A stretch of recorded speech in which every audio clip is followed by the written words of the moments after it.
സായാഹ്നധർണ നടക്കുക. സായാഹ്നധർണ കൊണ്ട് നടക്കുന്നില്ലെങ്കിൽ പാസ്റ്ററോട് പറയും അടുത്ത വെള്ളിയാഴ്ചത്തെ ഉപവാസ പ്രാർത്ഥന സൂചനാ പണിമുടക്ക്. സൂചനാ പണിമുടക്ക് കൊണ്ട് കാര്യം നടന്നില്ലെങ്കിൽ പറയും പാസ്റ്ററെ അടുത്ത മാസം ആദ്യത്തെ വ്യാഴം വെള്ളി ശനി ഞങ്ങളുടെ വീട്ടിൽ 3 ദിവസം നിരാഹാരം. അതുകൊണ്ട് വെക്കുന്നില്ലെങ്കിൽ പറയും പാസ്റ്ററെ ഞങ്ങൾ കുടുംബമായിട്ട് ചില ദിവസങ്ങൾ ഇരിക്കുക, രണ്ടിലൊന്നും അറിയാതെ നിങ്ങളും വരണം. ഞങ്ങൾ ചില ഇങ്ങനെയുള്ള വിഷയങ്ങൾക്ക് വേണ്ടി പ്രാർത്ഥിക്കുന്ന ചില ആൾക്കാരെ ഞങ്ങൾ ക്ഷണിച്ചിട്ടും ഉണ്ട്. ചൊല്ലി അടിക്കുന്ന തങ്കമ്മ, ചുറ്റി അടിക്കുന്ന മറിയാമ്മ, പലസിച്ച് പുറത്താക്കുന്ന ബേബി, തകടെടുക്കുന്ന തങ്കച്ചൻ, അങ്ങനെയൊക്കെ ഉണ്ട്. തകട് സ്പെഷ്യലിസ്റ്റ് ഒക്കെ ഉണ്ട്. വെള്ളം മാത്രം പ്രാർത്ഥിച്ചു തരുന്ന അവറാച്ചൻ, ഉപ്പ് പ്രാർത്ഥിക്കുന്ന കറിയാച്ചൻ. എന്നാ പിന്നെ അങ്ങ് പലർക്ക് കട തുടങ്ങരുതോ. അപ്പൊ ഇതിൽ പലതും ദൈവഹിതമല്ല, പിന്നെയോ നിർബന്ധിത ദൈവഹിതമാണ്. വേറെ പുസ്തകത്തിന്റെ വെളിച്ചത്തിൽ ദൈവമക്കളോട് പറയാം, പുതിയ നിയമ വിശ്വാസികളാകുന്ന നമുക്ക് പ്രാർത്ഥിക്കാനുള്ള വ്യവസ്ഥ ഇതാ. കർത്താവേ, അങ്ങയ്ക്ക് തിരിഹിതമാണെങ്കിൽ, അങ്ങയ്ക്ക് ഇഷ്ടമാണെങ്കിൽ, അങ്ങ് അനുവദിക്കുന്നെങ്കിൽ അത് നടക്കട്ടെ. ശാസ്ത്രപ്രകാരമുള്ള ലേഖനമാണ്. സ്തോത്രം. അതാണ് തിമത്തിയോസിന്റെ 2 ലേഖനങ്ങളും തീത്തോസിന്റെ ലേഖനങ്ങൾ സഭാശാസ്ത്രപരമായ ലേഖനങ്ങളാണ്. പിന്നീട് ക്രിസ്തുശാസ്ത്രത്തെ കീർത്തിക്കുന്ന ലേഖനങ്ങൾ, എപ്പീസ് ലേഖനമൊക്കെ ആ വിധത്തിൽ പഠിക്കുന്ന ലേഖനങ്ങളാണ്. ദൈവത്തിന്റെ മഹത്വം ഓർപ്പിച്ചല്ല. ഒടുവിൽ അന്ത്യകാല ശാസ്ത്രപരമായ ലേഖനം, അതാണ് തെസ്സലോനിക്കർക്ക് എഴുതിയ 1-2 ലേഖനം, അന്ത്യകാല ശാസ്ത്രം. അതിൽ പ്രധാനപ്പെട്ട വിഷയം ഇതാ: യേശു ക്രിസ്തു വീണ്ടും വരും, കർത്താവ് പ്രത്യക്ഷപ്പെടും. അപ്പോൾ പൗലോസ് 1-ാം ലേഖനത്തിൽ നമുക്കറിയാം, എപ്പോഴും ഞാൻ പറയുന്നതാ, 5 അധ്യായങ്ങളുണ്ട്. 5 അധ്യായത്തിൽ പൗലോസ് തെളിയിച്ചു വാക്യത്തിന്റെ അടിസ്ഥാനത്തിൽ യേശു ക്രിസ്തു പ്രത്യക്ഷപ്പെടാൻ പോകുകയാണ്. 5 വാക്യവും ഒന്ന് വായിച്ചു. എപ്പോഴും വായിപ്പിക്കുന്നതാ, ഒന്നുകൂടെ വായിച്ചു. 1-ാം ലേഖനം 1-ാം അധ്യായത്തിന്റെ 9-10 വാക്യം, 2-ാം അധ്യായത്തിന്റെ 19-ാമത്തെ വാക്യം, 3-ാം അധ്യായത്തിന്റെ 13-ാമത്തെ വാക്യം, 4-ാം അധ്യായത്തിന്റെ 13 മുതൽ 18 വരെയുള്ള വാക്യം, 5-ാം അധ്യായത്തിന്റെ 23-ാമത്തെ വാക്യം ക്രമത്തിൽ വായിച്ചു. ഞങ്ങൾക്ക് നിങ്ങളുടെ അടുക്കൽ എങ്ങനെയുള്ള പ്രവേശനം സാധിച്ചു എന്നും ജീവനുള്ള സത്യദൈവത്തെ സേവിപ്പാനും അവൻ മരിച്ചവരുടെ ഇടയിൽ നിന്ന് ഉയർപ്പിച്ച തന്റെ പുത്രനും വരുവാനുള്ള കോപത്തിൽ നിന്ന് നമ്മെ വിടുവിക്കുന്നവനുമായ യേശു സ്വർഗത്തിൽ നിന്ന് വരുന്നത് കാത്തിരിപ്പാനും. അപ്പൊ ശ്രദ്ധിക്കുക, വരുവാനുള്ള കോപത്തിൽ നിന്ന് നമ്മെ വിടുവിക്കുന്നവനുമായ യേശു സ്വർഗത്തിൽ നിന്ന് വരും എന്ന് പറഞ്ഞാൽ യേശു ക്രിസ്തു പ്രത്യക്ഷപ്പെടാൻ പോവുക. ഒരു താല്പര്യവും ഇല്ല. സ്തോത്രം. വല്ല ജാതി 9 മണിയായി യോഗം പിരിച്ചു വിടാൻ നോക്കുന്നതായിരിക്കും. വരുവാനുള്ള കോപത്തിൽ നിന്ന് നമ്മെ വിടുവിക്കുവാൻ യേശു പ്രത്യക്ഷപ്പെടുമെന്ന്. ഇനി 2:19 നമ്മുടെ കർത്താവായ യേശു നമ്മുടെ കർത്താവാകുന്ന യേശു ക്രിസ്തുവിന്റെ മുൻപാകെ അവന്റെ പ്രത്യക്ഷതയിൽ. അപ്പൊ 2-ാം അധ്യായത്തിലും പൗലോസ് തെളിയിക്കുക യേശു പ്രത്യക്ഷപ്പെടാൻ പോവുക. ഇനി 3-ാം അധ്യായത്തിന്റെ 13 ഇങ്ങനെ നമ്മുടെ കർത്താവായ യേശു തന്റെ സകല വിശുദ്ധന്മാരുമായി വരുന്ന പ്രത്യക്ഷത. അപ്പോൾ 3-ാം അധ്യായത്തിലും തെളിയിച്ചു യേശു ക്രിസ്തു പ്രത്യക്ഷപ്പെടാൻ പോവുകയാണ്. ഇനി 4-ാം അധ്യായത്തിന്റെ 13 മുതൽ താഴോട്ടുള്ള വാക്യം 18 വരെ എല്ലാവർക്കും മനഃപ്പാഠമായ വാക്യമാണ്, എന്നാലും വായിച്ചു. സഹോദരന്മാരെ, നിങ്ങൾ പ്രത്യാശയില്ലാത്ത മറ്റുള്ളവരെ പോലെ ദുഃഖിക്കാതിരിക്കേണ്ടതിന് നിദ്ര കൊണ്ടവരെ കുറിച്ച് അറിവില്ലാതിരിക്കുന്നത് ഞങ്ങൾ ആഗ്രഹിക്കുന്നു. യേശു മരിക്കുകയും ജീവിച്ചെടുക്കുകയും ചെയ്ത് നാം വിശ്വസിക്കുന്നു. അങ്ങനെ തന്നെ നിദ്ര കൊണ്ടവരെ യേശു മുഖാന്തരം അവനോട് കൂടെ വരുത്തും. അടുത്ത വാക്യം കർത്താവിന്റെ പ്രത്യക്ഷത വരെ. ഇനി അടുത്ത വാക്യം നമുക്കെല്ലാം തിട്ടമാ. കർത്താവ് താൻ ഗംഭീര നാദത്തോടും. അതെല്ലാവർക്കും അറിയാവുന്നതുകൊണ്ട് പറയിപ്പിക്കുന്നില്ല. അപ്പോൾ 4-ാം അധ്യായത്തിന്റെ 13 മുതൽ 18 വരെയുള്ള തിരുവെടുത്തുകൾ പരിശോധിക്കുമ്പോഴും അതിനകത്ത് കൊടുത്തിരിക്കുന്ന പ്രയോഗം യേശു പ്രത്യക്ഷപ്പെടാൻ പോവുകയാണ്. സ്തോത്രം. ഇനി 5-ാം അധ്യായത്തിന്റെ 23-ാമത്തെ തിരുവെടുത്ത് സമാധാനത്തിന്റെ ദൈവം തന്നെ നിങ്ങളെ മുഴുവനും ശുദ്ധീകരിക്കും. സമാധാനത്തിന്റെ ദൈവം തന്നെ നിങ്ങളെ മുഴുവനും ശുദ്ധീകരിക്കുമാറാകട്ടെ. നിങ്ങളുടെ ആത്മാവും പ്രാണനും ദേഹവുമായ ശേഷം നമ്മുടെ കർത്താവായ യേശുക്രിസ്തുവിന്റെ പ്രത്യക്ഷത നമ്മുടെ കർത്താവാകുന്ന യേശുക്രിസ്തുവിന്റെ പ്രത്യക്ഷതയിൽ അനന്യമായി വെളിപ്പെടും വണ്ണം ആ, അവിടെയും യേശു പ്രത്യക്ഷപ്പെടുമെന്ന് തെളിയിക്കുക. അധർമ്മമൂർത്തിയായി വരും അന്തിക്രിസ്തുവിനായി, അധർമ്മമൂർത്തിയായി വരും അന്തിക്രിസ്തുവിനായി വഴിയൊരുക്കും നിസങ്ങൾ, ഭൂവിൽ വഴിയൊരുക്കും നിസങ്ങൾ. എൻ പ്രിയനേ എന്തിനീ താമസമോ, എന്നുള്ളത്തിൽ ആശ നിൻ മുഖം കാണാൻ, എന്നുള്ളത്തിൽ ആശ നിൻ മുഖം കാണുവാൻ.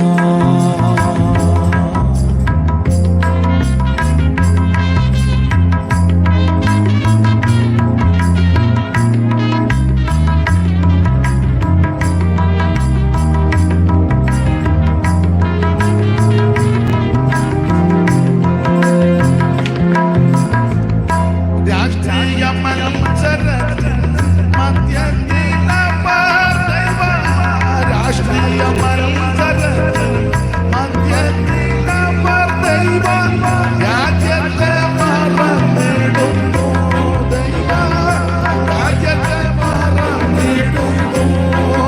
എൻ പ്രിയനേ എന്തിനീ താമസമോ, എന്നുള്ളത്തിൽ ആശ നിൻ മുഖം കാണാൻ, എന്നുള്ളത്തിൽ ആശ നിൻ മുഖം കാണാൻ.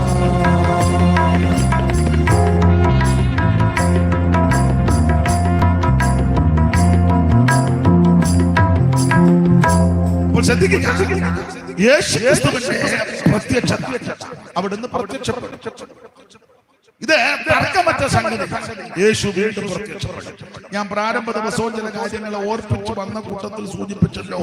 ഒരിക്കൽ യേശു പ്രത്യക്ഷപ്പെട്ടു, മാനവരാശിയുടെ പാപം പരിഹരിച്ചു. അവിടുന്ന് മുഴുവൻ നിവർത്തിച്ചു, അടക്കപ്പെട്ടു, ഉയർത്തി അവിടുന്ന് സ്വർഗത്തിൽ. ഇപ്പോൾ അവിടുന്ന് പക്ഷപാതം ചെയ്തുകൊണ്ടിരിക്കുക. ഇനി അധികം താമസിക്കാതെ അവിടുന്ന് വീണ്ടും പ്രത്യക്ഷപ്പെടും. അതാണ് നമ്മുടെ പ്രതീക്ഷയും പ്രത്യാശയും. അപ്പോൾ ഓരോ അധ്യായത്തിനും യേശുക്രിസ്തു പ്രത്യക്ഷപ്പെടുമെന്ന് തെളിയിച്ചു. ദൈവത്തിന് സ്തോത്രം. അതെ, ആ ഭാഗം ഒന്നും വിവരിക്കുന്നില്ല. ഇന്ന് രാത്രി വേറൊരു ഭാഗത്തേക്ക് നിങ്ങളുടെ ശ്രദ്ധയെ ഒന്നുകൊണ്ടിരിക്കുക. നമ്മള് 5-ാം അധ്യായത്തിന്റെ 17-18 വാക്യമാണ് കുറുവാക്യമായിട്ട് വായിച്ചത്. അതിൽ പ്രധാനപ്പെട്ട ഒരു വിഷയം ഇതല്ലോ നിങ്ങളെ കുറിച്ച് ക്രിസ്തുയേശുവിൽ ദൈവ ഇഷ്ടം, ദൈവത്തിന്റെ ഇഷ്ടം. ഈ പദം പറഞ്ഞപ്പോഴേ നിങ്ങൾക്ക് പലർക്കും ചില വാക്യങ്ങൾ ഓടി വന്ന് കാണും. ദൈവത്തിന്റെ ഇഷ്ടമോ? അതെല്ലാവർക്കും അറിയാവുന്ന വാക്യം. ദൈവത്തിന്റെ ഇഷ്ടമോ നിങ്ങളുടെ? ദൈവത്തിന്റെ ഇഷ്ടം ധാരാളം കാര്യങ്ങളുണ്ട്. ആ 5-ാം അധ്യായത്തിന്റെ 13 മുതൽ താഴോട്ട് പഠിക്കുമ്പോൾ 10 കൂട്ടം കാര്യമാണ് അവിടെ പറഞ്ഞേക്കുന്നത്. ദൈവത്തിന്റെ ഇഷ്ടം ഇല്ലേ? 13 മുതൽ വായിച്ചേ. സഹോദരന്മാരെ, നിങ്ങളുടെ ഇടയിൽ അധ്വാനിക്കുകയും കർത്താവ് നിങ്ങളെ ഭരിക്കുകയും പ്രബോധിപ്പിക്കുകയും ചെയ്യുന്നവരെ അറിഞ്ഞ് അവരുടെ വേല നിമിത്തം ഏറ്റവും സ്നേഹത്തോടെ വിചാരിക്കണമെന്ന് നിങ്ങളോട് അപേക്ഷിക്കുന്നു. തമ്മിൽ സമാധാനമായിരിക്കും. ഇതൊക്കെ ദൈവ ഇഷ്ടമാണ്. തമ്മിൽ അങ്ങോട്ടും ഇങ്ങോട്ടും കൊമ്പ് കോർക്കുക, അലോഗ്യം ഉണ്ടാക്കി അടിപിടി കൂടുകയൊന്നും ചെയ്യരുത്. സമാധാനത്തോടിരിക്കണം. ഇത് നേർക്ക് നേരെ നോക്കുമ്പോൾ കീരിയും പാമ്പും പോലെ. കീരിയും പാമ്പും അങ്ങോട്ടും ഇങ്ങോട്ടും ഉമ്മ വെക്കുക. തമ്മിൽ സമാധാനമായിട്ടിരിക്കേ. സ്തോത്രം. അലോഗ്യവും അസ്വസ്ഥതയും ഒന്നും ഉണ്ടാക്കരുത്. അഥവാ ഒരാളുടെ ഭാഗത്ത് ഒരു അപാകത വന്നാൽ അങ്ങ് ക്ഷമിക്കണം. അതാ യേശു പഠിപ്പിച്ചത്. തമ്മിൽ സമാധാനമായിട്ടിരിക്കണം. ദൈവഹിതമായി പറഞ്ഞു തരുന്നേ. അല്ല നീ എപ്പോഴും കൊടുവാട് കൊടുത്തോണ്ട് ഇങ്ങനെ അറകല നിൽക്കും പോലെ നിൽക്കരുത്. തമ്മിൽ സമാധാനമായിട്ട് സമാധാനം ഉണ്ടാക്കണം. ഇതെന്ന് യോഗത്തിന് വന്നാലും കലക്കിയേച്ചേ പോവുള്ളൂ. നമ്മൾ പറയല്ലോ, അയ്യോ ആണ് കലക്കുന്ന ആളാ വന്നേക്കുന്നത്. കലങ്ങി കിടക്കുന്നിടത്ത് നീ ചെല്ലുമ്പോൾ സമാധാനം ഉണ്ടാകണം. തമ്മിൽ സമാധാനമായിട്ടിരിക്കണം, ദൈവഗതമാണ്. പിന്നെ സഹോദരന്മാരെ, നിങ്ങളോട് പ്രബോധിപ്പിക്കുന്നത് ക്രമം കെട്ടവരെ ബുദ്ധി ഉപദേശിക്കണം. അവരെ സഭയിൽ നിന്ന് മുടക്കുമൊന്നുമല്ല, അങ്ങനൊന്നുമല്ല വ്യവസ്ഥ. ബുദ്ധി ഉപദേശിച്ചു കൊടുക്കണം.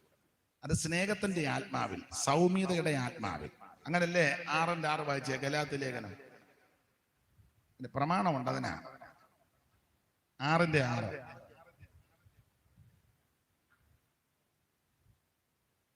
6:1 മുതൽ 6:1 വായിച്ചേ. സഹോദരന്മാരെ, ഒരു മനുഷ്യൻ വല്ല തെറ്റിലും അകപ്പെട്ടു പോയാൽ നിങ്ങള് അത് മറ്റ് മാധ്യമങ്ങളിൽ കൂടി, ഫേസ്ബുക്കിൽ കൂടി, എന്തുവാ വേറെ കണ്ടൊക്കെ ഉണ്ടല്ലോ,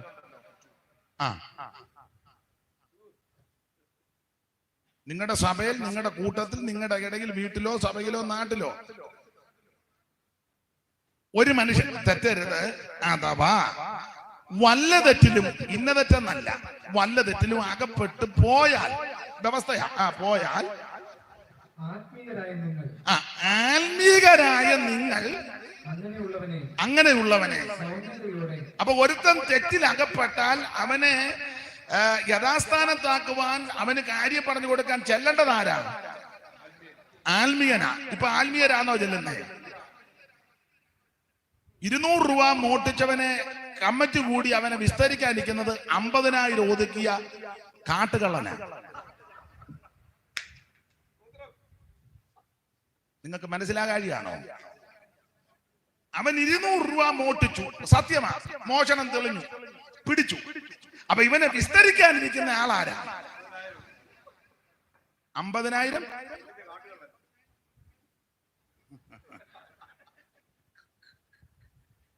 എടാ, ഒരുവൻ വല്ല തെറ്റിലും അകപ്പെടരുത്, തെറ്റരുത്, അകപ്പെടരുത്. അഥവാ അകപ്പെട്ടു പോയാൽ അവനെ യഥാസ്ഥാനത്താക്കാൻ ചെല്ലുന്നവൻ ആരായിരിക്കണം?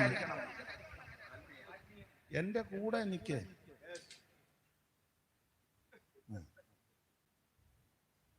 മനസ്സിലായോ? ഉദാഹരണം, ഒരുത്തൻ ഓപ്പണായിട്ട്, എല്ലാം ഓപ്പൺ ആണല്ലോ. ഒരുത്തൻ ഒരു സ്ത്രീയുമായിട്ട് അവിഹിത ബന്ധത്തിൽ ഏർപ്പെട്ടു, വ്യഭിചരിച്ചു, ഓപ്പണായിട്ട് പറയാം. അപ്പൊ അവനെ ക്രമീകരിക്കാനും യഥാസ്ഥാനത്താക്കാനും കാര്യം പറഞ്ഞു കൊടുക്കാൻ ചെല്ലേണ്ടവൻ ആരായിരിക്കണം? അവൻ 8 പെണ്ണുങ്ങളെയും കൊണ്ട് മുങ്ങിയവനാ. 8 ഉള്ളോന്ന് കുഞ്ഞുമനച്ചാൻ ചോദിക്കുന്നു. 8 ഉള്ളോന്ന്. എനിക്ക് തിട്ടമില്ല കേട്ടോ. കുഞ്ഞുമനച്ചാൻ കുറച്ചുകൂടെ തിട്ടം വരും. 8 18 കാരണം പുള്ളിക്ക് കുറച്ചുകൂടെ അതിനെപ്പറ്റി. എന്റെ ഊഹ 8.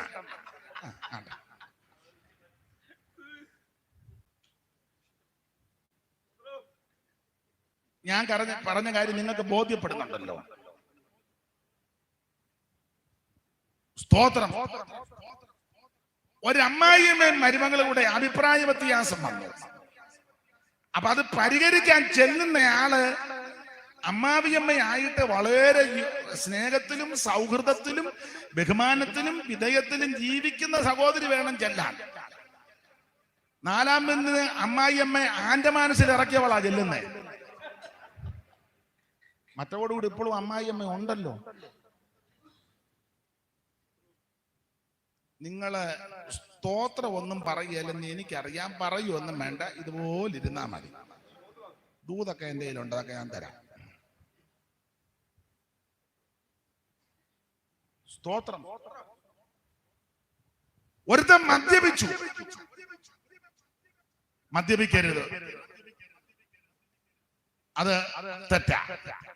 ഇനി അബദ്ധത്തിൽ അവൻ മദ്യപിച്ചു, അബദ്ധമല്ല, മനഃപൂർവ്വമായിക്കോട്ടെ, അവനെ ക്രമീകരിക്കാൻ ചെല്ലേണ്ടവനാരാ? അവൻ ബാറ് വീട്ടിലുള്ളവനാ ചെല്ലുന്നത്. അവന്റെ ഫ്രിഡ്ജിനകത്ത് ഇഷ്ടം പോലെ കുപ്പി ഇരിക്കുക. 8 കുപ്പി തെങ്ങും മൂട്ടിൽ, 3 വാഴയുടെ മൂട്ടിൽ. അവനാ മറ്റവനെ ക്രമീകരിക്കാൻ?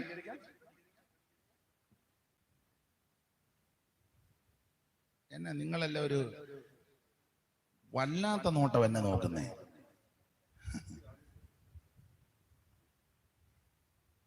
സഹോദരന്മാരെ, ഒരു മനുഷ്യൻ വല്ല തെറ്റിലും അകപ്പെട്ടാൽ അവനെ ക്രമീകരിക്കാൻ ചെല്ലേണ്ടവൻ ആത്മീകനായിരിക്കണം. വേണ്ടേ? സ്തോത്രം. ആത്മീകനാണോ ഇപ്പൊ ചെല്ലുന്നത്? ആത്മീക നിലയിലാണോ ഇടപെടുന്നത്? ആട്ടെ, ഞാൻ ആ ഭാഗം ഇനിയും പറയുന്നില്ല. നമുക്ക് വായിച്ച ഭാഗത്തേക്ക് വരാം. വായിച്ചോ. ക്രമം കെട്ടവരെ ബുദ്ധി ഉപദേശിപ്പീൻ, തമ്മിൽ സമാധാനമായിരിക്കുവിൻ. സഹോദരന്മാരെ, ഞങ്ങൾ നിങ്ങളെ പ്രബോധിപ്പിക്കുന്നത് ക്രമം കെട്ടവരെ ബുദ്ധി ഉപദേശിക്കുവിൻ. അടുത്തത്, ഉൾക്കരുത്തില്ലാത്തവരെ ധൈര്യപ്പെടുത്തുവിൻ. ഉൾക്കരുത്തില്ലാത്തവരെ ധൈര്യപ്പെടുത്തണം. നീ ഒരു വ്യക്തിയുടെ അടുക്ക ചെല്ലുമ്പോൾ അവന് ധൈര്യമായിരിക്കണം. നിന്നെ കാണുമ്പോഴേ അവന് പിന്നെ വെപ്രാളം കൂടുക. അങ്ങനെയാണെ നീ അങ്ങോട്ട് എഴുന്നള്ളാതിരിക്കുന്നതാ നല്ലത്. ഉൾക്കരുത്തില്ലാത്തവരെ ധൈര്യപ്പെടുത്തുവിൻ, ബലഹീനരെ താങ്ങുവിൻ. ഇന്നലെ പറഞ്ഞല്ലോ, നല്ല താങ്ങ. അത് പോട്ടെ. അടുത്തത്, എല്ലാവരോടും ദീർഘക്ഷമ കാണിക്കുവിൻ. എല്ലാവരോടും ദീർഘക്ഷമ കാണിക്കണം. ക്ഷമിച്ചാ പോരാ, ദീർഘക്ഷമ. അതിന് ഏറ്റവും നല്ല മാതൃക നമ്മുടെ കർത്താവ്. കർത്താവാണല്ലോ നമ്മുടെ മാതൃക, ദീർഘക്ഷമ. അടുത്തത്, ആരും തിന്മയ്ക്ക് പകരം തിന്മ ചെയ്യാതിരിക്കുവാൻ. തിന്മയ്ക്ക് പകരം തിന്മ ചെയ്യരുത്. ഇതൊക്കെ ദൈവഹിതമാണ്. തിന്മയ്ക്ക് പകരം തിന്മ ചെയ്യരുത്. നിങ്ങളെ ഉപദ്രവിക്കുന്നവർ കാണും, ആക്ഷേപിക്കുന്നവർ കാണും, പരിഹസിക്കുന്നവർ കാണും, നിങ്ങളെ വിടക്കം നിന്നുന്നവർ കാണും, നിങ്ങൾക്കെതിരെ പ്രശ്നങ്ങൾ ഉണ്ടാക്കുന്നവർ കാണും. തിരിച്ച് ചെയ്യരുത്, തിരിച്ച് പറയരുത്, തിരിച്ച് പ്രവർത്തിക്കരുത്. അത് നമ്മുടെ മാർഗമല്ല, പുസ്തകത്തിന്റെ മാർഗമല്ല, ദൈവഹിതമല്ല. ആര് തിന്മയ്ക്ക് പകരം തിന്മ ചെയ്യരുത്. അടുത്തത്, തമ്മിലും എല്ലാവരോടും എപ്പോഴും നന്മ ചെയ്തുകൊണ്ടിരിക്കുക. എപ്പോഴും നന്മ ചെയ്തുകൊണ്ടിരിക്കണം. എന്റെ പാസ്റ്റർ, എനിക്ക് ആഗ്രഹമുണ്ട്, പക്ഷെ എന്റെ കയ്യില് ഒന്നുമില്ല. വേണ്ട, വാക്കുകൊണ്ട് നന്മ ചെയ്യരുതോ? സംസാരം കൊണ്ട് നന്മ ചെയ്യരുതോ? അപ്പൊ ഉദാഹരണത്തിന്, ഇന്ന ആളിനെ അറിയാമോ? അയ്യോ, എനിക്കറിയാം. നന്നായിരിക്കുന്നു. നന്മ ചെയ്യരുതോ? ആട്ടെ, ഞാൻ വിവരിക്കുന്നു. പിന്നെ അടുത്തത്, എപ്പോഴും നന്മ ചെയ്തുകൊണ്ടിരിക്കുവിൻ. എപ്പോഴും സന്തോഷിക്കുവിൻ. ഇതൊക്കെ ദൈവഹിതമായി. എപ്പോഴും സന്തോഷിക്കണം. സ്തോത്രം. ഇതാ ഒന്നാമത്, എനിക്ക് നിങ്ങൾക്ക് ഒരു നല്ല ഷെയ്പ്പില്ല. നിങ്ങൾ വീട്ടിൽ പോയി കണ്ണാടി ഒന്ന് നോക്കിക്കോണം.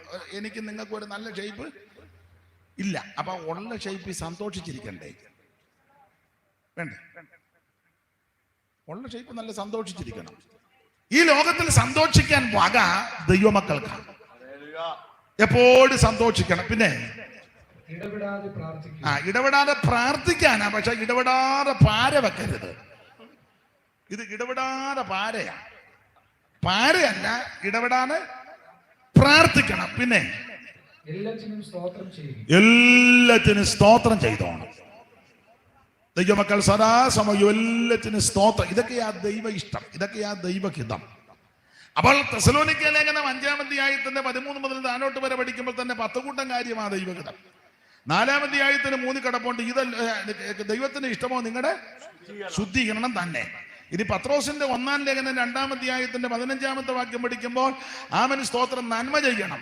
വായിച്ച് ബാക്കി ഒന്ന് വായിച്ചേ. പത്രോസിന്റെ 1-ാം ലേഖനം 2-ാം അധ്യായത്തിന്റെ 15-16 വാക്യം പെട്ടെന്ന്.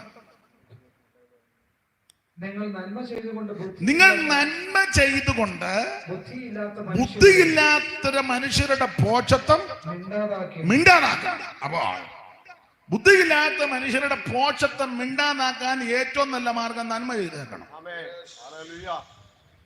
മനസ്സിലായോ? ഞാൻ പലപ്പോഴും പ്രസംഗിച്ചിട്ടുള്ളതാ, നിങ്ങളും കേട്ടിട്ടുള്ളതാ, അനേകരും പറഞ്ഞിട്ടുള്ളതാ. ഒന്നുകൂടെ പറയുക. ഉദാഹരണം പറയാൻ പോവാ.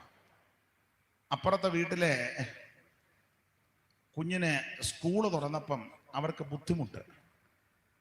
അവർ പറഞ്ഞൊന്നുമില്ല, നമ്മളത് മനസ്സിലാക്കി ഒരു 10 ബുക്കും 2 പേനായും ഒരു സ്കൂൾ ബാഗോ ചോറ്റുപാത്രമോ മേടിച്ചുകൊണ്ട് അങ്ങ് കൊടുക്കുകയാണ്, ധരിക്കുക. സ്തോത്രം. അല്ലേ, നമ്മൾ ഇപ്പോഴത്തെ സീസണിലെ ചക്ക ഇട്ടു, നല്ല തേൻ വരിക്ക. നമ്മുടെ വീട്ടിലെ പ്ലാവ് നിറച്ച് ചക്ക ഇട്ടപ്പോൾ ഒരു 2 ചക്ക രണ്ട് വേദനയും മനോവേദന ഉണ്ടാകും. ഒരു ചക്ക അവർക്ക് കൊണ്ട് കൊടുക്കുക. അവർ ഹിന്ദുക്കളോ മുസ്ലിങ്ങളോ അല്ലെ നിരീശ്വരവാദിയോ ആരുമാകട്ടെ, അതുകൊണ്ട് കൊടുത്തേച്ച് നമ്മൾ പോകുന്ന പിറ്റേന്ന് നമ്മൾ ലഘുലേഖയായിട്ട് ഭവനമർസിൽ ഇറങ്ങുക. തമ്പിയുടെ ഹൃദയം. നമ്മൾ ആ വീട്ടിൽ ചെല്ലുമ്പോൾ നമ്മുടെ തലവട്ടം കാണുമ്പോൾ അവർ പറയോ വന്നാട്ടെ കയറിയിരിക്കും. അവർ ചോദിക്കും എന്തുവാ ഇച്ചിരി വെള്ളം കുടിക്കാൻ എടുക്കട്ടെ, കട്ടൻ കാപ്പി തരട്ടെ. അപ്പം നമ്മൾ പറയും ഒന്നെങ്കിൽ താ, അല്ലെങ്കിൽ വേണ്ട. അയ്യോ അവർ പറയും എടി പെട്ടെന്ന് പായിട്ട് ഒരു നമ്മൾ സംസാരിച്ചാൽ അവർ ശ്രദ്ധിച്ച് കേൾക്കും. ഇഷ്ടമല്ലെങ്കിലും അവര് കേൾക്കും. എന്ന് പറയത്തില്ല. നന്മ ചെയ്തുകൊണ്ട് ബുദ്ധിയില്ലാത്ത മനുഷ്യരുടെ പോഷത്വം ഉണ്ടാകാം. ഇത് കൈയറത്ത ഉപ്പ് തേക്കുകയല്ല. ഒരു പാറാൻ കുത്തിയ തേങ്ങ പോലും ഒരു കുഞ്ഞുങ്ങൾക്ക് കൊടുക്കുകയല്ല. തെങ്ങിന്ന് തേങ്ങ ഇട്ടപ്പോ ഒരു കോഞ്ഞാട്ട അപ്പുറത്തെ വീട്ടോട്ട് വന്ന് അന്നേരം അത് ചാടിപ്പിടിക്കുക. കോഞ്ഞാട്ട എന്ന് പറഞ്ഞിട്ട് മനസ്സിലായോ?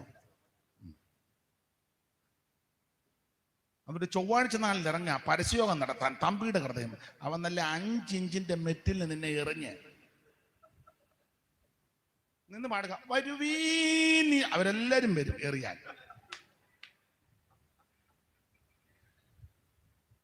നീ നന്മ ചെയ്തുകൊണ്ട് ബുദ്ധിയില്ലാത്ത മനുഷ്യരുടെ പോഷത്വം മിണ്ടാതാക്കണം. അത് ദൈവഹിതമാണ്.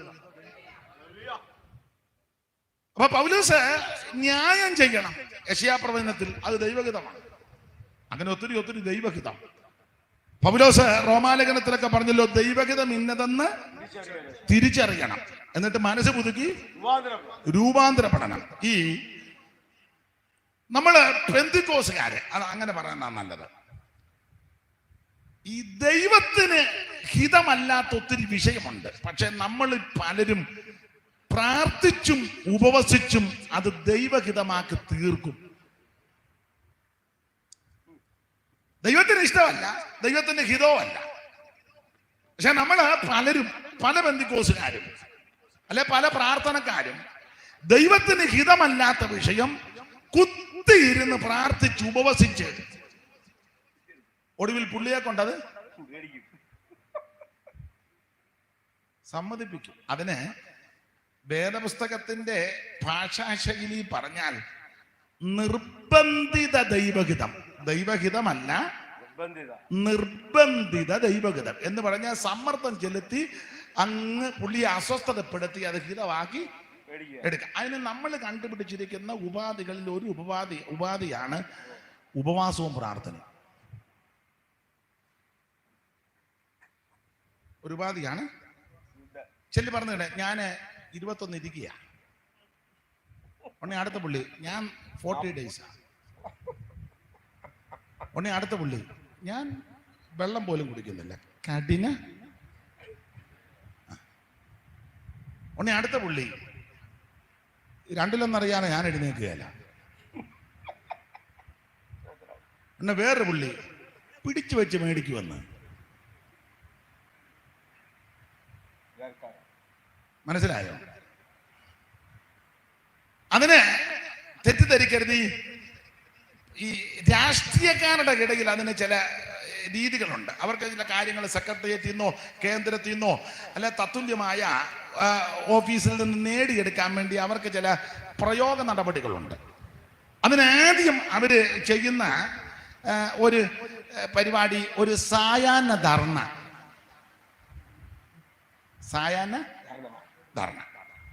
സന്ധ്യ ആകുമ്പം ഒരു ചെറിയ ബാനർ കെട്ടി ഒരു 3-4 കസാര ഇട്ട് ആ പാർട്ടിക്കാരെല്ലാം കൂടെ വന്ന് സായാഹ്ന ധർണ. 2 പേര് ഒരു ഇംഗ്ലാവൊക്കെ വിളിച്ച് ഒരാൾ വന്ന് കാര്യമൊക്കെ പറഞ്ഞ് ഒരാൾ നന്നായിട്ട് പ്രസംഗിച്ച് അവർക്ക് പറയാനുള്ള കാര്യം പറയും. അപ്പൊ പഞ്ചായത്തോ മുനിസിപ്പാലിറ്റിയോ കോർപ്പറേഷനോ അല്ലെങ്കിൽ സെക്രട്ടേറിയറ്റോ എന്താണെന്ന് വെച്ചാൽ അത് കേട്ട് അതിന് പരിഹാരം ഉണ്ടാക്കണം. അതിനാ സായാഹ്ന ധർണ. സായാഹ്ന ധർണ കൊണ്ട് ഏക്കുന്നില്ലെങ്കിൽ ഓടിച്ചു പറയാം. അടുത്ത ഒരു പ്രയോഗമാണ് സൂചനാ പണിമുടക്ക്. സൂചന ഉച്ച കഴിഞ്ഞ് പണി ഒരു ചെറിയ ഹർത്താൽ പോലെ സ്കൂട്ടറെ വരുന്നവൻ്റെ കാറ്റടിച്ചു വിട്ട് അവനുടനെ തള്ളിക്കൊണ്ട് പോവുക. അപ്പം അവൻ ചോദിക്കുക, എന്നെ ഇതാ വിഷയം, അറിഞ്ഞില്ലായിരുന്നു.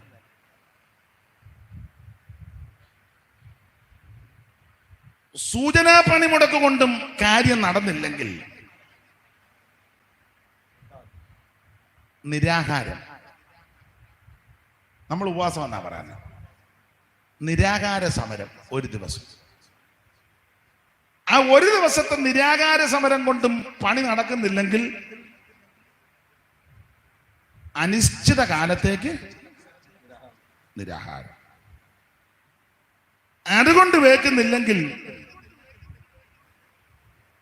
നിരാഹാരം പിന്നെയും തുടരും. കഞ്ഞിയും വെള്ളവും കുടിക്കാതെ കിടക്കുക. ഉടനെ അവർ തൻ്റെ കട്ടിൽ കൊണ്ടിട്ടു, തലയണയൊക്കെ കൊണ്ടിട്ടു, പാർട്ടിക്കാർ വരുന്നു, ജനപ്രതിനിധികൾ പലരും വരുന്നു. ചിലടത്ത് ഇപ്പോഴത്തെ രീതി അനുസരിച്ച് ചാനലുകാർ വരുന്നു. ഉടനെ പിന്നെ ഓരോ ന്യൂസ് വരും, പൾസ് താന്നുകൊണ്ടിരിക്കുന്നു, പൾസ് ഹാർട്ടിൻ്റെ ഇടിപ്പിനല്പം വ്യതിയാനം വരുന്നു. ഇങ്ങനെയൊക്കെ ഒത്തിരി പരിശോധനയാണ്. അവസാനം പിന്നെ ഭയങ്കര പരസ്യമാകും. ആള് തീർന്നു പോയാൽ ഭയങ്കര പ്രശ്നമാകും. അങ്ങനെ പറഞ്ഞ് എന്തിനേറെ ചുമതലപ്പെട്ടവർ വന്ന് ഒരു സംസാരിച്ച് ധാരണ വന്ന് നിരാകാരം അവസാനം അവർ പറഞ്ഞ കാര്യമൊക്കെ പരിഹാരം ഉണ്ടാക്കാം. ഓക്കെ, ഉടനെ താങ്ങി എഴുന്നേൽപ്പിച്ചു, അണികളെല്ലാം കൂടി ഇരുത്തി നാരങ്ങാ വെള്ളം കൊടുത്തു, അല്ലെ കരിക്കും വെള്ളം കൊടുത്തു. ഉടനെ തന്നെ ആംബുലൻസിൽ ആശുപത്രിയിലോട്ട് കൊണ്ടുപോയി. പിറ്റേ ദിവസം ഫോട്ടോ, അതിൻ്റെ കാര്യങ്ങളെല്ലാം പരിപാടി വിജയിച്ചു. അങ്ങനത്തെ രീതി അല്ലെങ്കിൽ ഏതാണ്ട് അങ്ങനെയൊക്കെയാ ഇപ്പൊ പെന്തിക്കോസുകാർ. ഒരു വിഷയം ഉണ്ടായി, അതിന് ദൈവത്തിന്റെ ഹിതമല്ല, പക്ഷെ നമുക്കത് കിട്ടണമെങ്കിൽ ആദ്യം ഒരു സായാഹ്ന ധർണ. പാസ്റ്ററെ, വ്യാഴാഴ്ച വൈകിട്ട് ഞങ്ങളുടെ വീട്ടിലൊരു പ്രാർത്ഥന, സായാഹ്ന ധർണയാണ്.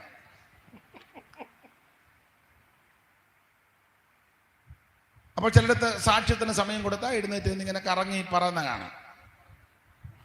ദൈവനാമത്തിന് മഹത്വം. ഹാലേ. സായാഹ്ന ധർണ നടക്കുക. സായാഹ്ന ധർണ കൊണ്ട് നടക്കുന്നില്ലെങ്കിൽ പാസ്റ്ററോട് പറയും, അടുത്ത വെള്ളിയാഴ്ചത്തെ ഉപവാസ പ്രാർത്ഥന സൂചനാ പണിമുടക്ക്. സൂചനാ പണിമുടക്ക് കൊണ്ട് കാര്യം നടന്നില്ലെങ്കിൽ പറയും, പാസ്റ്ററെ എന്നാ അടുത്ത മാസം ആദ്യത്തെ വ്യാഴം വെള്ളി ശനി ഞങ്ങളുടെ വീട്ടിൽ 3 ദിവസം നിരാഹാരം. അതുകൊണ്ട് വേക്കുന്നില്ലെങ്കിൽ പറയും, പാസ്റ്ററെ ഞങ്ങൾ കുടുംബമായിട്ട് ചില ദിവസങ്ങൾ ഇരിക്കുക, രണ്ടിലൊന്നറിയാതെ നിങ്ങളും വരണം. ഞങ്ങൾ ചില ഇങ്ങനെയുള്ള വിഷയങ്ങൾക്ക് വേണ്ടി പ്രാർത്ഥിക്കുന്ന ചില ആൾക്കാരെ ഞങ്ങൾ ക്ഷണിച്ചിട്ടും ഉണ്ട്. ചൊല്ലി അടിക്കുന്ന തങ്കമ്മ, ചുറ്റി അടിക്കുന്ന മറിയാമ്മ, പലസിച്ച് പുറത്താക്കുന്ന ബേബി, തകടെടുക്കുന്ന തങ്കച്ചൻ, അങ്ങനെയൊക്കെ ഉണ്ട്. തകട് സ്പെഷ്യലിസ്റ്റ് ഒക്കെ ഉണ്ട്. പുള്ളി കൊണ്ടുവരുന്ന തകടാണ്.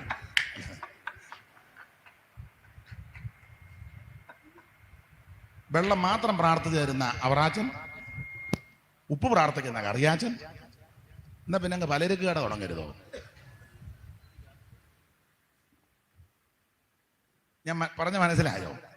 ഇവരെല്ലാം വിളിച്ച് ഏതാ വിഷയത്തിനെ ഒടുവിൽ കഞ്ഞിയും വെള്ളവും കുടിക്കാതെ ഉപവസിച്ചും പ്രാർത്ഥിച്ചു ഇരിക്കുക. ദൈവത്തിന് മനസ്സിലാകും, ദൈവമേ തട്ടിപ്പോയാൽ എൻ്റെ നാമവും കൂടെ ദുഷിക്കും, ഈ മാരണം കാരണം.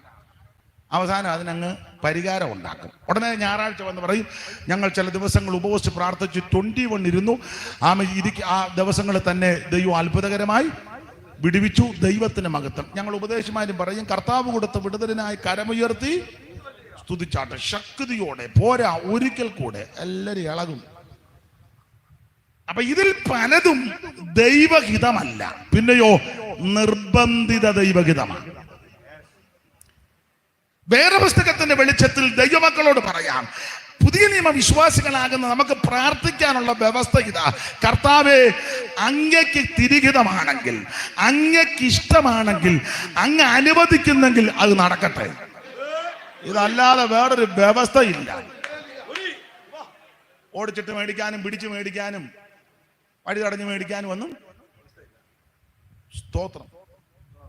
സ്തോത്രം. ചില പറഞ്ഞ പിടിച്ചു മേടിക്കരുതേ, പരുവക്കേടാകും.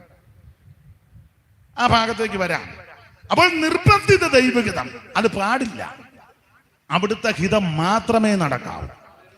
ഈ വിഷയം തെളിയിക്കാൻ ഞാൻ 1-2 സംഭവങ്ങൾ വചനത്തിന്റെ വെളിച്ചത്തിൽ ഒന്ന് ചിന്തിപ്പാനാ കർത്താവ് ശരണപ്പെടുന്നത്. നിർബന്ധിത ദൈവഹിതം.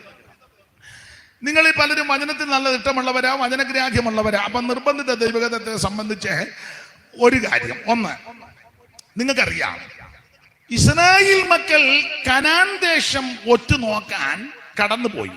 എത്ര പേരാ പോയത്? നിങ്ങളാരും ഇല്ലായിരുന്നെന്നുള്ളത് എനിക്കറിയാം.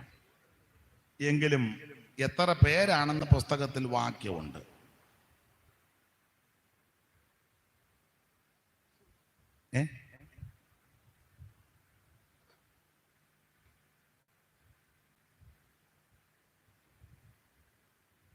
പാസ്റ്ററെ, എത്ര പേര് പോയാലും ഞങ്ങൾക്ക് യാതൊരു എതിരും ഇല്ല.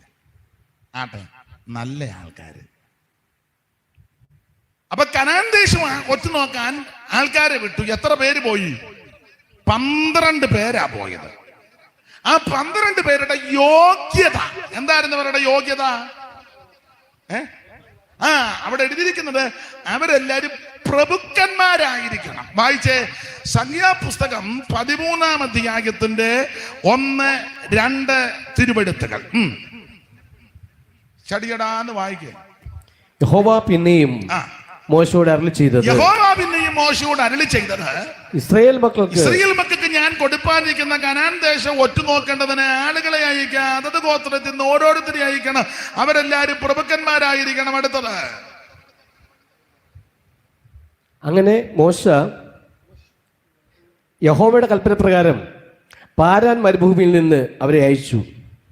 ആ പുരുഷന്മാരൊക്കെയും ഇസ്രായേൽ മക്കളിൽ തലവന്മാരായിരുന്നു. അപ്പൊ ശ്രദ്ധിക്കുക, ഇവര് പ്രഭുക്കന്മാരായിരുന്നു, തലവന്മാരായിരുന്നു. അതത് ഗോത്രത്തിൽ നിന്ന് ഓരോരുത്തര്. അങ്ങനല്ലയോ?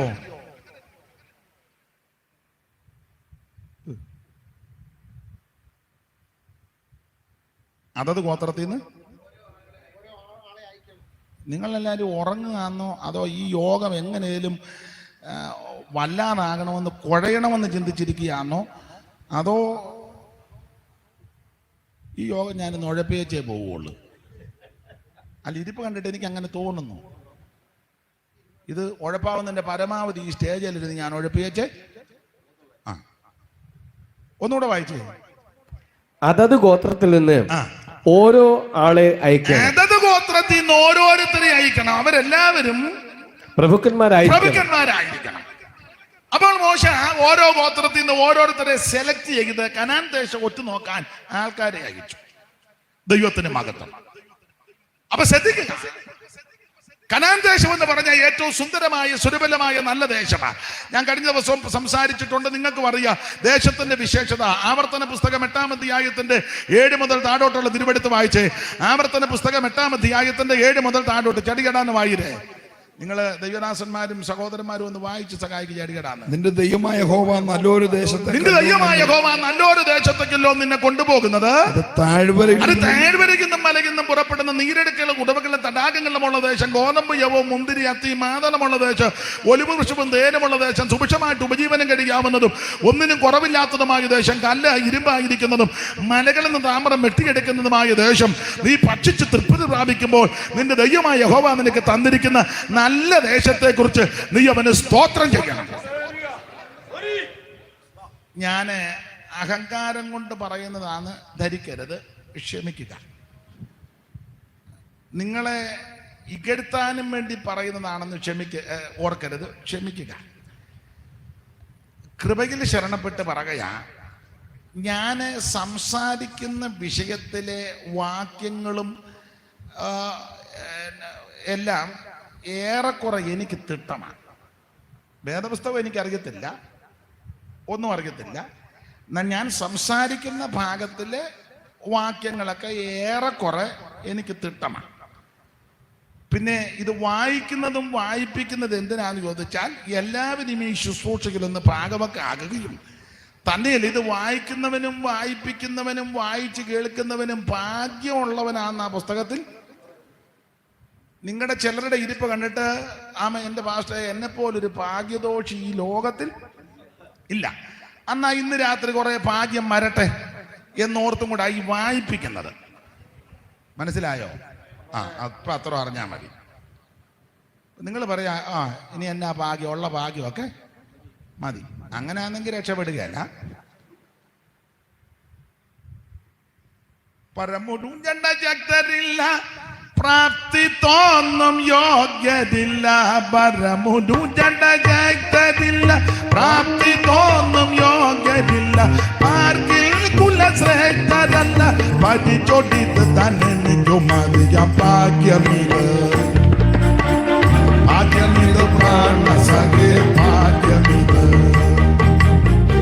ഭാഗ്യമിത് പ്രാണസഖേ ഭാഗ്യമിത്. ഭാഗ്യനിധിയാം സഭകരുളിയ ഭാഗ്യമിത്. ഭാഗ്യനിധിയാം പരമൻ സഭകരുളിയ ഭാഗ്യമിത്. ഭാഗ്യമിത് പ്രാണസഖേ ഭാഗ്യമിത്.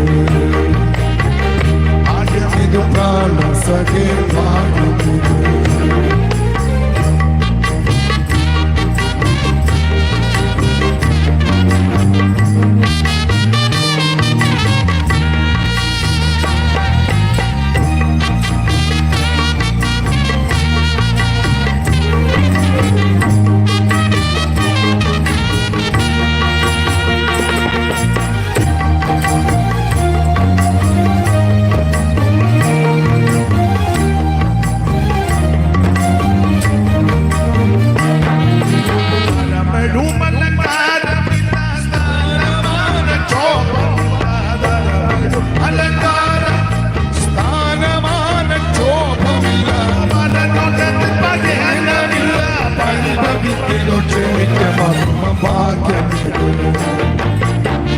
ഭാഗ്യമിത് പ്രാണസഖേ ഭാഗ്യമിത്. ഭാഗ്യമിത് പ്രാണസഖേ ഭാഗ്യമിത്. ഭാഗ്യനിധിയാം പരമൻ സഭകരുളിയ ഭാഗ്യമിത്. ഭാഗ്യനിധിയാം പരമൻ സഭകരുളിയ ഭാഗ്യമിത്. ഭാഗ്യമിത് പ്രാണസഖേ ഭാഗ്യമിത്. ഭാഗ്യമിത് പ്രാണസഖേ ഭാഗ്യമിത്.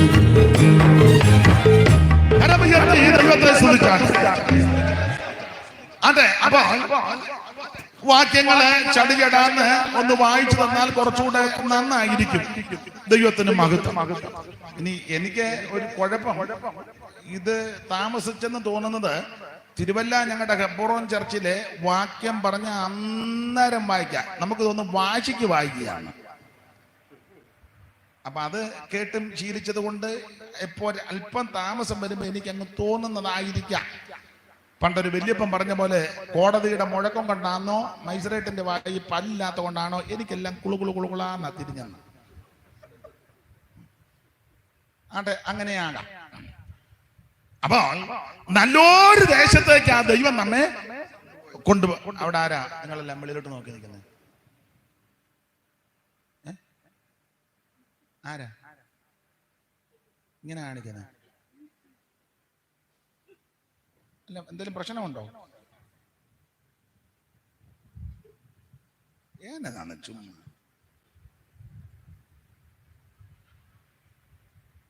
അപ്പൊ ശ്രദ്ധിച്ചേ, നല്ലൊരു ദേശത്തേക്ക് ആ ദൈവം നമ്മെ കൊണ്ടുപോകുന്നത്.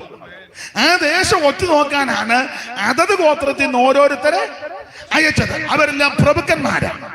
ഓമനമാമേനെ വെളിയിൽ കൂടെ കിടന്ന് കറങ്ങുന്നേ.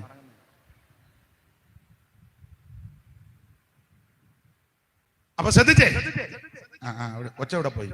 അതിനെ എവിടെങ്ങാനും ഇരുത്ത്.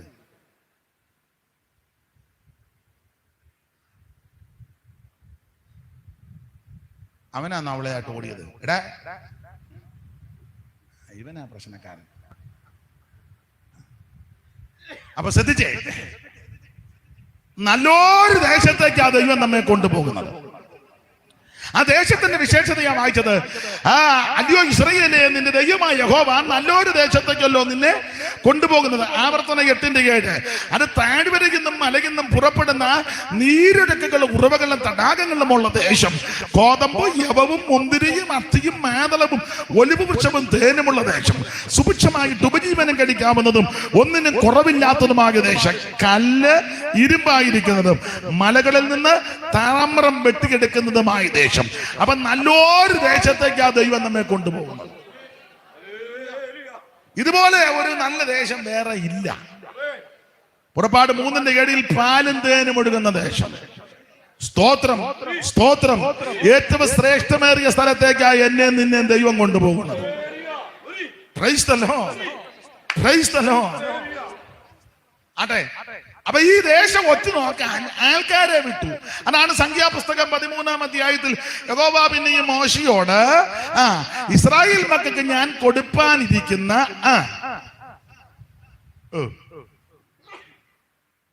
യഹോവ പിന്നെ മോശയോട് അരുളി ചെയ്തത്, ഇസ്രായേൽ മക്കൾക്ക് ഞാൻ കൊടുപ്പാനിരിക്കുന്ന കനാൻ ദേശം ഒറ്റുനോക്കേണ്ടതിന്, ഇസ്രായേൽ മക്കൾക്ക് ഞാൻ കൊടുപ്പാനിരിക്കുന്ന കനാൻ ദേശം ഒറ്റുനോക്കേണ്ടതിന് ആളുകളെ അയക്കണം. ഇങ്ങോട്ട് വായിച്ച്, അങ്ങോട്ട് നോക്കിയാൽ വായിച്ച ആൾക്കാരോടും കൂടെ ചോദിക്കാം.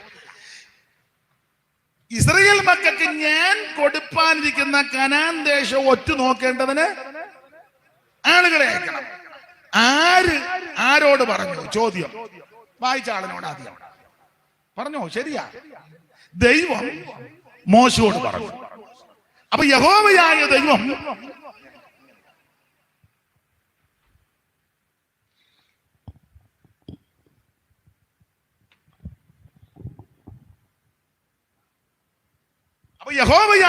മോശയോട് പറഞ്ഞു. ശ്രദ്ധിച്ചിരിക്കണം, നിങ്ങൾ എന്റെ കൂടെ നിൽക്കണേ. എനിക്ക് നിർബന്ധമായ കാര്യമാണ്, യോഗത്തിന് വന്നാൽ അച്ചടക്കത്തോടിരുന്ന് യോഗത്തിന് ശ്രദ്ധിക്കണം. അതിനിടയ്ക്ക് വർത്താനം പറയും, അങ്ങോട്ട് ഓടുക ഇങ്ങോട്ട് ഓടുക. ഞാൻ അന്നേരം പറയും, ഏത് പൊന്നുമോനാന്തേലും പറയും. പിന്നത്തെ കാര്യം പിന്നെ അവിടെ തിരുവല്ല ചർച്ചിലൊന്നും അനങ്ങാൻ അനുവദിക്കുകയത്. അവിടെ വന്നിരുന്ന അങ്ങനെയുള്ള ബിസിനസ് ഉള്ളവരാരും യോഗത്തിന് വരരുത്. അവരൊക്കെ വേറെ സ്ഥലത്ത് പോകണം. നടത്തിപ്പുകാരുണ്ട്. ഇപ്പൊ പാസ്റ്റർക്ക് പോകാം, അദ്ദേഹം ഒരു നടത്തിപ്പുകാരനായതുകൊണ്ട് അല്ലാത്തവരെല്ലാം യോഗത്തിന് ഇരിക്കണം. ഇന്ദിരാഗാന്ധി ഒന്നും അല്ലല്ലോ യോഗത്തിന് വന്നിരിക്കുന്നത്. ആകെ 2-3 മണിക്കൂറാണ്. അത് ഏകാഗ്രതയോടും ഭക്തിയോടും തങ്ങൾ ഏകാഗ്രചിത്തന്മാർക്ക് വേണ്ടി, അങ്ങനെ അവർക്ക് വേണ്ടി ദൈവം അത്ഭുതം ചെയ്യുന്നത്. സ്തോത്രം. നിങ്ങളൊരു കോടതി ചെന്നാൽ ഇങ്ങനെ ഇരിക്കുവോ? കാശ് കൊടുത്ത് രൂപാട് വരും കോടതിയെ. കോടതി ചെന്ന, അയ്യോ ഞാൻ കോടതിയാന്ന് അറിഞ്ഞില്ല, പിന്നെ കാളച്ചന്തയാന്ന് അറിഞ്ഞ, നല്ല ചിട്ടയോടെ വേണം. ഞാൻ ഞങ്ങളുടെ തിരുവല്ലായി സഭ പറയും, ഗുണമാകാനാന്ന് നീ ഇവിടെ വന്നാൽ മതി, നീ അച്ഛനകത്തിട്ട് വാർത്തായിരിക്കും വെളിയിലോട്ട് ഇറക്കുന്നത്. സ്തോത്രം. അതിന്റെ കാരണവും കൂടെ പറയാം. സഭ വിട്ടുപോകുവോ എവിടെയെങ്കിലും പോക്കോ, പക്ഷെ ചെല്ലുന്നിടത്ത് നന്നാകണം. എവിടെ ചെന്നാലും ആ കാര്യത്തിലൊക്കെ ഞാൻ അങ്ങേയറ്റം ബഹുമാനിക്കുന്ന TPM-കാരെ. ഒന്ന് പോയി നോക്കണം അവരുടെ യോഗത്തിന്. ഒരു കുഞ്ഞുങ്ങൾ നല്ല ചിട്ടേല. വല്ലപ്പോഴും ഒന്ന് പോയി നോക്ക, പോയി ഒന്ന് കൂടുന്ന നല്ലതാ. നല്ല ചിട്ടയിലാ പോകുന്നത്. സ്തോത്രം ചെയ്യാന്ന് മാത്രമേ പറയുള്ളൂ. അവിടുത്തെ പാസ്റ്റർമാരും മസിൽ പിടിക്കല്ലോ, ഹല്ലേലൂയ സ്തുതിച്ചാട്ടെ. നമ്മളിവിടെ കിടന്നിങ്ങനെ ബില്ല് വളയം പോലെ ഹല്ലേലൂയ ഒരിക്കൽ കൂടി അവിടെ ഇത്ര പറയുള്ളൂ. സ്തോത്രം ചെയ്യാം കടലരച്ചു വരുന്നത് പോലെ.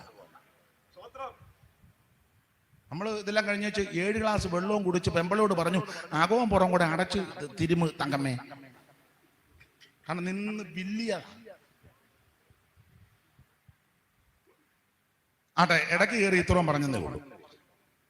അപ്പോൾ യഹോവയായ ദൈവം മോശയോട് പറഞ്ഞു, ഇസ്രായേൽ മക്കൾക്ക് ഞാൻ കൊടുപ്പാനിരിക്കുന്ന കനാൻ ദേശം ഒറ്റ നോക്കേണ്ടതിന് ആളുകളെ അയക്കാം. അപ്പം ആരോട് പറഞ്ഞു? ദൈവം മോശയോട് പറഞ്ഞു. ദൈവം പറഞ്ഞതാ, യഹോവയായ ദൈവമാ പറഞ്ഞത്. കനാൻ ദേശം ഒത്തു നോക്കാൻ ആൾക്കാരെ വിടാൻ. എന്റെ ചോദ്യം വായിച്ച ആളിനോട്, നിങ്ങളോട് രണ്ടുപേരോടും ആദ്യം. ദൈവം തമ്പുരാനാ മോശയോട് പറഞ്ഞത്, ഞാൻ അവർക്ക് കൊടുപ്പാനിരിക്കുന്ന കനാൻ ദേശം ഒറ്റുനോക്കേണ്ടതിന് ആളുകളെ അയക്കാൻ. ദൈവം പറഞ്ഞു. ദൈവഹിതമായിരുന്നു.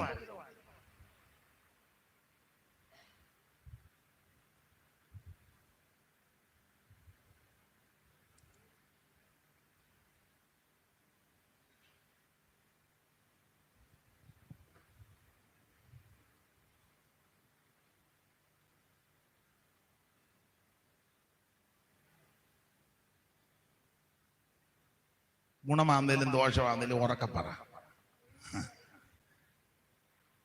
ദൈവമല്ലേ പറഞ്ഞേ കനാൻ ദേശം ഒത്തു നോക്കാൻ ആൾക്കാരെ വിടാൻ? ദൈവം പറഞ്ഞതല്ലേ? അങ്ങനല്ലേ എഴുതിയേക്കുന്നേ? യഹോവ പറഞ്ഞതല്ലേ? ദൈവമാ മോശയോട് പറഞ്ഞത് ദേശം ഒത്തു നോക്കാൻ ആൾക്കാരെ വിടാൻ. എന്റെ ചോദ്യം, ഇത് ദൈവഹിതമായിരുന്നോ? അല്ല. അപ്പൊ ചോദ്യം, ഇവിടെ ദൈവമല്ലേ പറഞ്ഞേ? അതെ. പിന്നെ ദൈവഹിതമല്ലേ? അല്ല.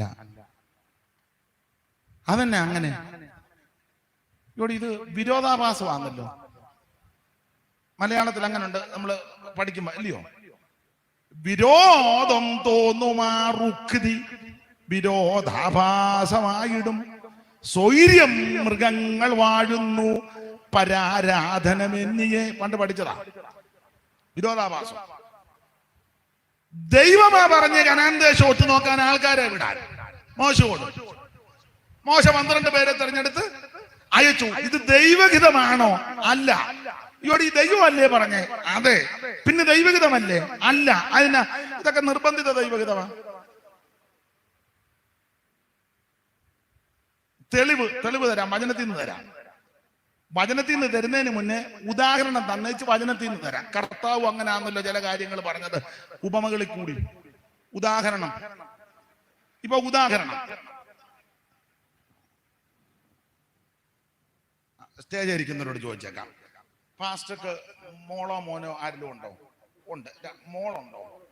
ഞാൻ ഇനിയും ഇന്ന് പാസ്റ്ററുടെ കാര്യമല്ല, എൻ്റെ കൂടെ നിൽക്കണം, യോജിക്കണം. ഞാൻ പാസ്റ്ററെ ഇകഴ്ത്തി പറയാൻ പോവല്ല, ഒരു വിഷയം തെളിയിക്കാൻ വേണ്ടി എന്നെ ഒന്ന് സഹായിക്കണം. മോക്ക് എന്തോ പ്രായമുണ്ട്? 23. കല്യാണം കഴിഞ്ഞോ? ഇല്ല. പഠിച്ചോണ്ടിരിക്കുകയാണോ? എന്തോ പഠിക്കുന്നു? ആട്ടെ. ബിരുദാനന്തര ബിരുദം. ആട്ടെ, ദൈവം അനുഗ്രഹിക്കട്ടെ. ഇനി ഞാൻ ഉദാഹരണമാ പറയാൻ പോകുന്നത്, ക്ഷമിക്കണേ. ആരെയും കുരുക്കൊപ്പിച്ച് അതിനകത്ത് നിന്ന് വീടരുതേ. ഉദാഹരണം പറയാം. അദ്ദേഹത്തിന്റെ മകളെ, മോളെ ഇദ്ദേഹം പഠിപ്പിക്കാനായിട്ട് ബാംഗ്ലൂർ വിട്ടു. ഉദാഹരണമാണ്. അപ്പൊ മോൾ അവിടെ പോയി പഠിച്ചു. ഉദാഹരണമാണ്. ആ പഠിത്തത്തിൽ ഒരു പയ്യനുമായിട്ട് അടുപ്പം തോന്നിയെന്ന് വിചാരിക്കുക. ഉദാഹരണമായി പറയുന്നത്. അവസാനം ഈ മാന്യ കർത്തൃദാസൻ ആ പെൺകുട്ടിക്ക് പല വിവാഹാലോചന കൊണ്ടുവരിക, അതെല്ലാം തട്ടിക്കളയുക.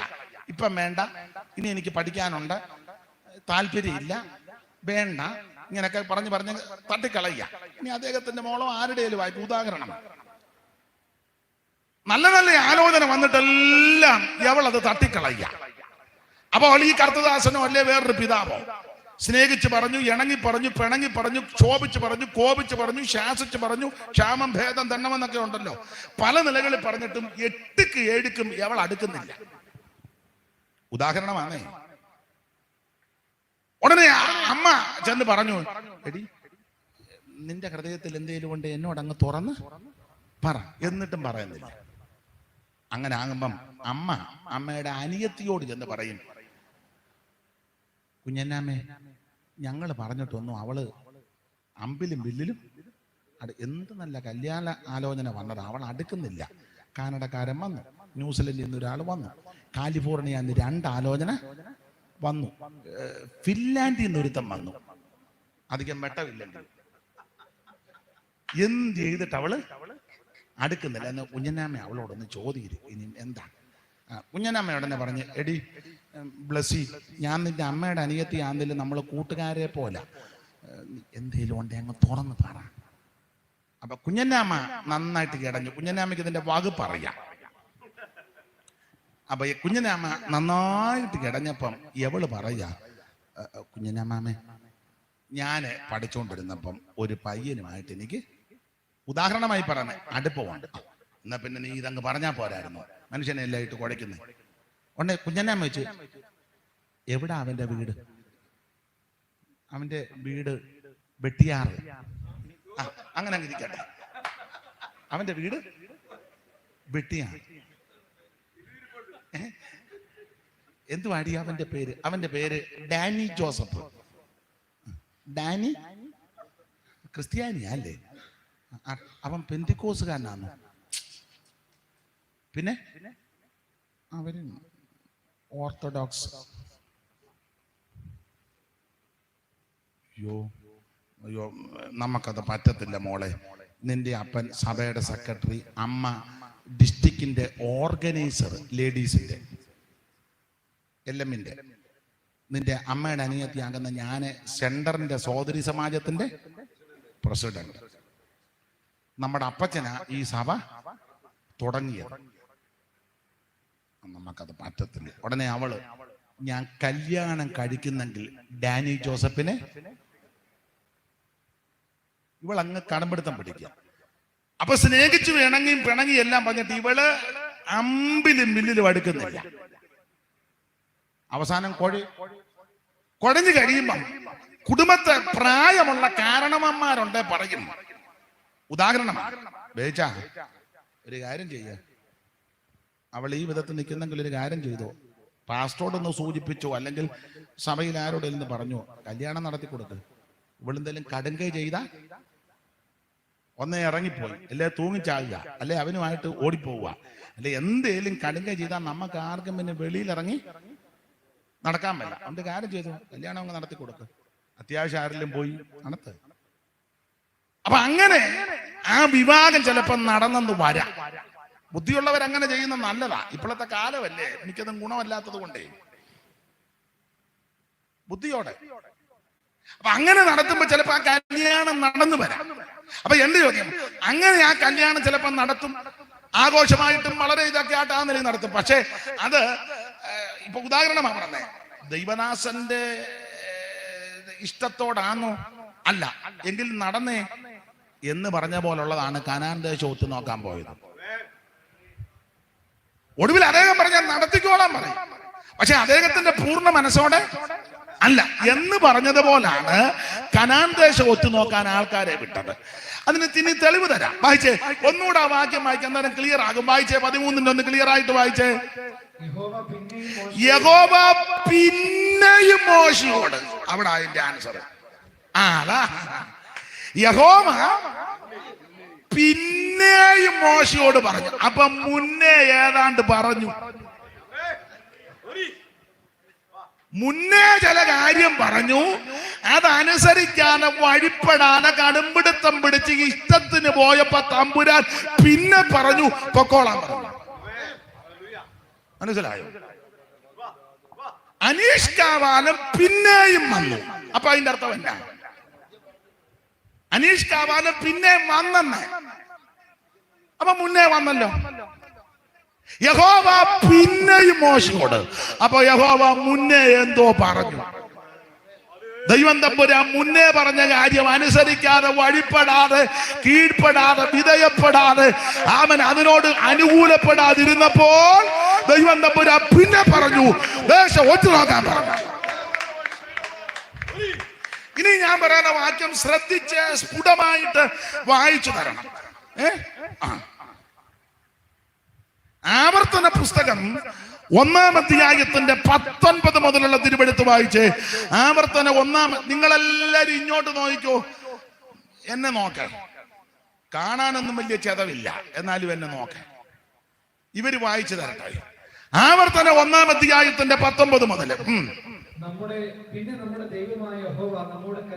ഞാൻ തുടക്കത്തിലേ പറഞ്ഞു, സൂക്ഷിച്ച് ശ്രദ്ധിച്ച്, കാരണം വിഷയം തെളിയിക്കണമെങ്കിൽ അതെല്ലാം ഒരു കുത്തിനും പോയി അത് കോമയ്ക്കും ഒക്കെ അർത്ഥമുണ്ട്. അതുകൊണ്ടാ ഒന്നുകൂടെ വായിച്ചു.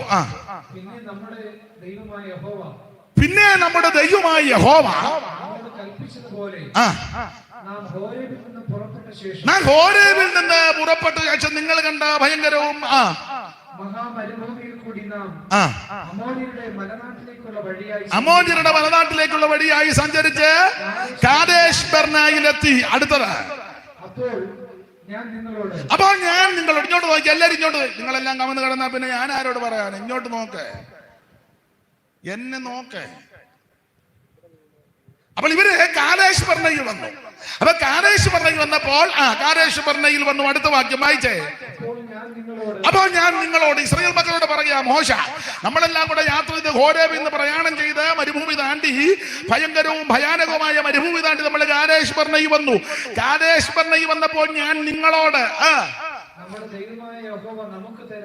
നമ്മുടെ ദൈവമായ യഹോവ നമുക്ക് തരുന്ന അമ്മോന്യരുടെ മലനാട് വരെ നിങ്ങൾ എത്തിയിരിക്കുന്നുവല്ലോ. അടുത്തത് ഇതാ ഇതാ നിന്റെ ദൈവമായ യഹോവ ആ ദേശം എന്ന് പറഞ്ഞ് ഇവിടെ നിന്നുകൊണ്ട് ചൂണ്ടിക്കാണിക്കാൻ കാണുന്ന ദേശം കണ്ടോ? അല്ലയോ ഇസ്രായേലേ, നിന്റെ ദൈവമായ യഹോവ കണ്ട ആ ദേശം ഏതാ? പാലും തേനുമൊഴുകുന്ന സുന്ദര സുരബലമായ ദേശം, ആ നല്ല ദേശം, ഫലപുഷ്ടമായ ദേശം, പാലുള്ള ദേശം, തേനുള്ള ദേശം, ഗോതമ്പുള്ള ദേശം, യവമുള്ള ദേശം, മുന്തിരിയുള്ള ദേശം, ഒലിവ് വൃക്ഷമുള്ള ദേശം, ഫലമുള്ള ദേശം, ആ ദേശം കാദേശ് വന്നിന്ന് കാണിക്കാം. ആ ദേശം നിന്റെ മുമ്പിൽ വെച്ചിരിക്കുന്നു. അടുത്തത് നിന്റെ പിതാക്കന്മാരുടെ ദൈവമായ യഹോവ അരുളി ചെയ്തതുപോലെ. പുറപ്പാട് 3:7, ഉൽപ്പത്തി പുസ്തകം 12, ഉൽപ്പത്തി 13. അരുളി ചെയ്തതുപോലെ നീ ചെന്ന് അത് കൈവശമാക്കണം. ഇത് ആലോചന, ഇത് ദൈവഹിതമാണ്. കണ്ടോ ആ ദേശം? കണ്ടോ ആ ദേശം നിനക്ക് തരാൻ പോകുകയാ. നിങ്ങളുടെ പിതാക്കന്മാർ അബ്രഹാമിനോട്, ഇസഹാക്കിനോട്, യാക്കോബിനോട് അരുളി ചെയ്ത ദേശമാണ്. നിങ്ങൾ ചഞ്ചലിക്കരുത്, പേടിക്കരുത്, ചെന്ന് കൈവശമാക്കുക. അടുത്തത്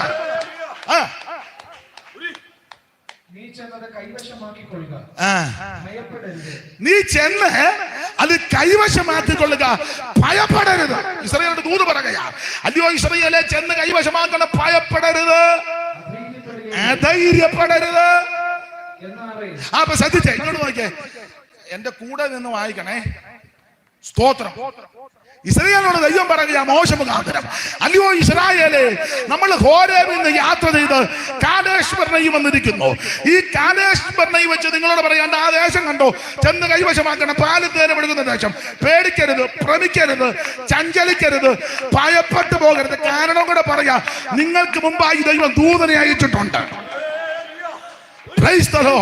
നിങ്ങൾക്ക് മുമ്പായി ദൈവം നടകൊള്ളുന്നുണ്ട്. ഞാൻ നിനക്ക് മുമ്പായിട്ട് എന്റെ ദൂതനെ അയക്കും. ദൈവം തന്നെ ദൂതനെ അയച്ചിട്ടുണ്ട്. ദൈവം നിങ്ങൾക്ക് മുന്നേ നടകൊള്ളുന്നുണ്ട്. നിങ്ങൾ പേടിക്കരുത്, നിങ്ങൾ ഭ്രമിക്കരുത്, നിങ്ങൾ ചഞ്ചലിക്കരുത്, നിങ്ങൾ ഭയപ്പെട്ടു പോകരുത്. ഇതായിരുന്നു ദൈവഹിതം. അനാലോചന. അടുത്ത വാക്യം സ്ഫുടമായിട്ട് വായിച്ചേ. അധൈര്യപ്പെടാനങ്ങ് വായിക്ക്.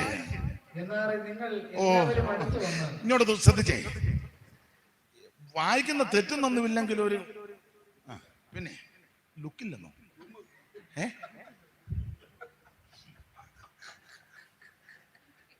അപ്പോൾ നിങ്ങൾ പേടിക്കരുത്, ഭ്രമിക്കരുത്, ചഞ്ചലിക്കരുത്. സ്തോത്രം. ചെന്ന് കൈവശമാക്കണം. ഇതായിരുന്നു ദൈവഹിതം. അടുത്ത വാക്യം, എന്നാറേ നിങ്ങളെല്ലാവരും കൂടെ എന്റെ അടുക്ക വന്ന് നിങ്ങൾ ഒപ്പിച്ച വിനയായതല്ല. ഞാൻ പറഞ്ഞത്, ദൈവം പറഞ്ഞത്, ചെന്ന് കൈവശമാക്കിക്കോ, ഞാൻ മുന്നേ ഉണ്ട്, പേടിക്കുകയും വേണ്ട, ഭയപ്പെടുകയും വേണ്ട, ശത്രുവിനെ ഞാൻ ഒതുക്കും, ഞാൻ നിന്നെ സംരക്ഷിക്കും, പ്രൊട്ടക്ട് ചെയ്യും, നീ പൊക്കോ. ഇതായിരുന്നു ദൈവഹിതം. അന്നേരം ഇവന്മാരെല്ലാം കൂടെ അടുത്ത് വന്ന് കൗൺസിൽ ഒരു 72 എണ്ണം, ജനറൽ കൗൺസിൽ, പിന്നെ സ്റ്റേറ്റ് കൗൺസില് വേറെ. അമ്മായിയപ്പൻ വന്നൊരു കൗൺസിൽ ഒപ്പിച്ചേച്ച് പോയതാ. അമ്മായിയപ്പൻ മരുമകനെ കാണാൻ വന്നപ്പോ മരുമകൻ രാവിലെ മുതൽ ഇങ്ങനെ ഇരിക്കുക, ശ്രീമക്കളുടെ പ്രശ്നം പരിഹരിക്കുക. അന്നേ അമ്മായിപ്പൻ മനോവേദനയും സങ്കടം. അമ്മായിപ്പൻ പറഞ്ഞു, കുഞ്ഞുകുഞ്ഞൂട്ടി നീ ഒത്തിരി കേടാണ്, നീ ഒത്തിരി ക്ഷീണിച്ചു, ഷുഗറും ഒക്കെ ഇപ്പം എങ്ങനെ ഉണ്ട്? ഉടനെ മോശം പറഞ്ഞു, ഞാനിങ്ങനെ രാവിലെ മുതലിരിക്കും. കുഴപ്പമില്ല, ദൈവസന്നിധിയേക്കാന്ന്, പക്ഷെ നിന്റെ ബോഡിയും കൂടെ നീ ഒന്ന് ശ്രദ്ധിക്കണം. തന്നെയല്ല നിനക്ക് അവളുമായിട്ട് സംസാരിക്കാൻ പോലും, അവളുമായിട്ട് അധികം സംസാരിക്കാതിരിക്കുന്നതാ.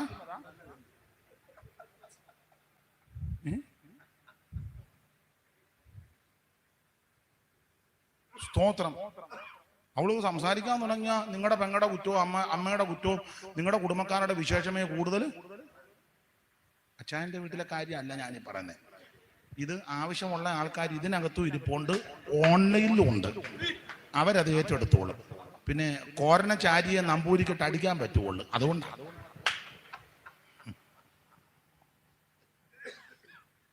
അമ്മായിയമ്മ വന്ന് പറഞ്ഞു, നീ ഒത്തിരി ത്യാഗന, അതുകൊണ്ട് നിനക്ക് അവളുമായിട്ട് നിങ്ങളൊന്ന് വല്ലപ്പോഴും ഒക്കെ ഒന്ന് വെളിയിലൊക്കെ ഒന്ന് പോയി വീഗാലാൻഡിലോ ഒന്ന് റിലാക്സ് ചെയ്യണ്ടേ. സുവിശേഷ വിലക്കിറങ്ങിയ നീയാണോ റിലാക്സ് ചെയ്ത് നടക്കുന്നത്? കോവളം ബീച്ചിൽ നീ പോയിട്ടുണ്ടോടാ? അമ്മായിപ്പം വന്ന് മോശ പറഞ്ഞു, മിസ്രൈമിൽ മുഴുവൻ ആ ബീച്ചായിരുന്നു, എന്നെ ബീച്ച് വെച്ച് തന്നെ ആ ദൈവം. സ്തോത്രം. അതുകൊണ്ട് അപ്പച്ച എനിക്കിപ്പം ബീച്ചെന്ന് പറയുന്നതേ ആടെ ഞാൻ വിവരിക്കുന്നില്ല. അപ്പൊ ഈ 70 പേര് അമ്മായിപ്പൻ ഒപ്പിച്ചതാ. ഈ 70 പേര് വന്നതാ. എന്നാറേ നിങ്ങളെല്ലാവരും വേറെ കൗൺസില് കമ്മിറ്റി അതാ നല്ലത്. കമ്മിറ്റിക്കാരെല്ലാം കൂടെ എന്നാറേ നിങ്ങളെല്ലാം കൂടെ എന്റെ അടുക്ക വന്ന് വായിക്കേ.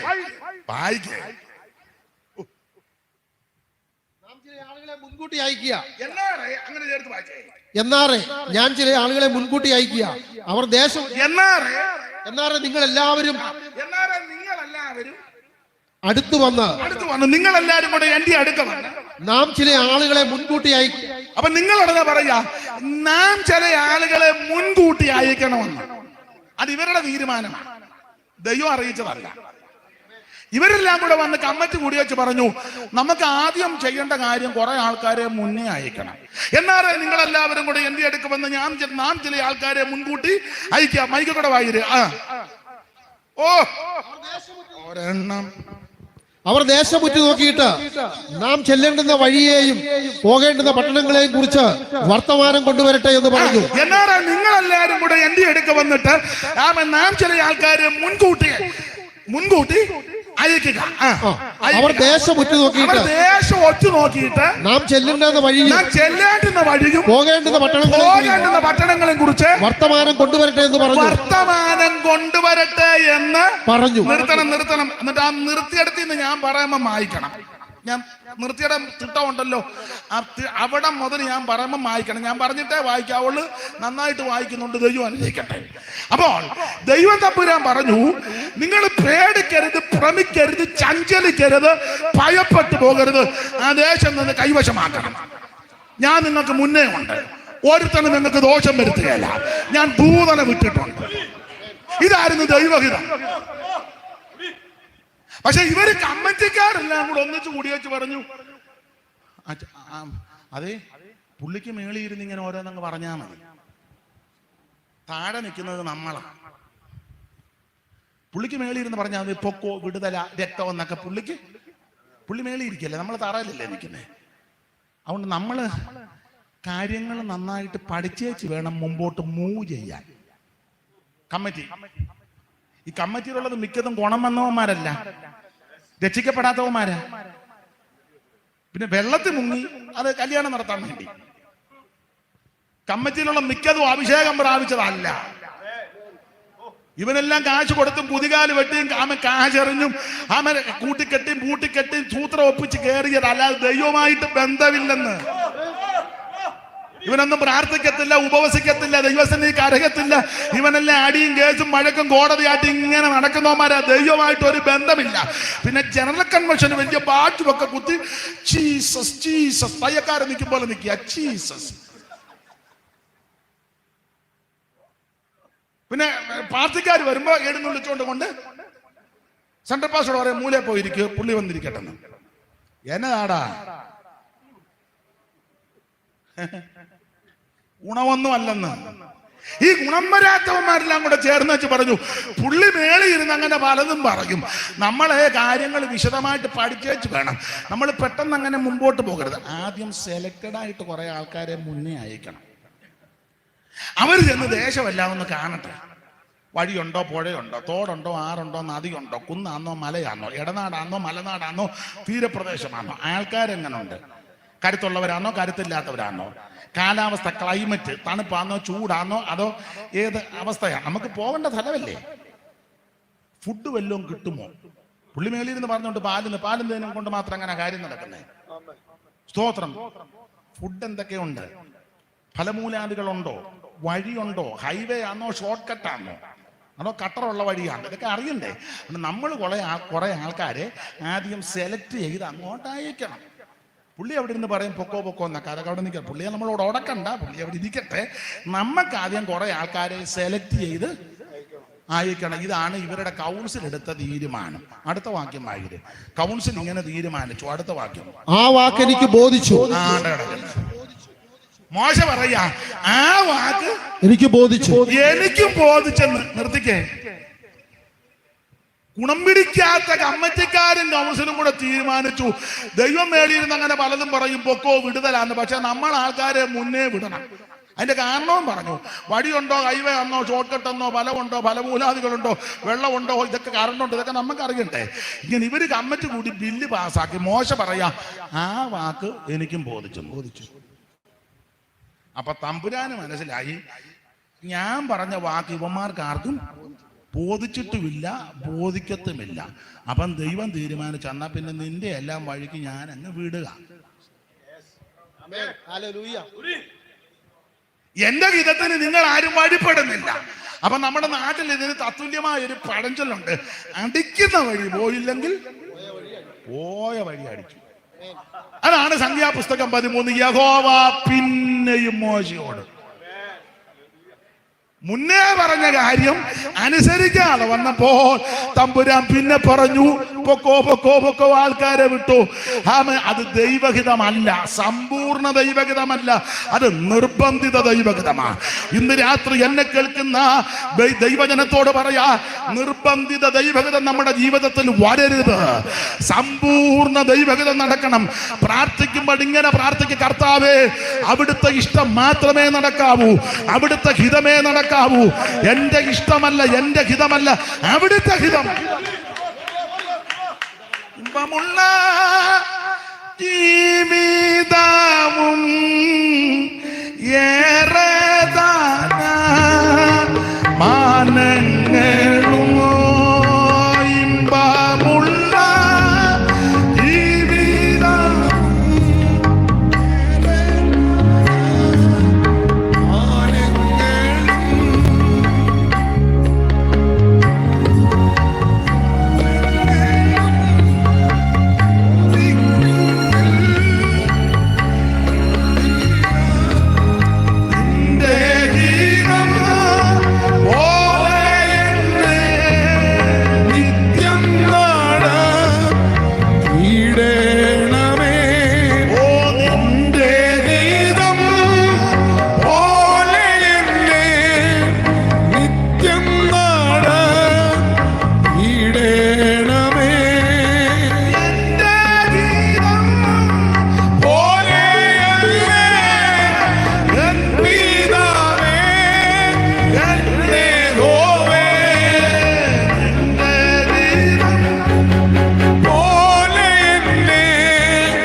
ഇതല്ലോ നിങ്ങളെ കുറിച്ച് ക്രിസ്തുയേശുവിൽ ദൈവ ഇഷ്ടം. എന്നെ കേൾക്കുന്ന പ്രിയരെ, ദൈവത്തിന്റെ ഹിതം ആരും മുന്നേ ഒറ്റ നോക്കാൻ പോകണ്ട.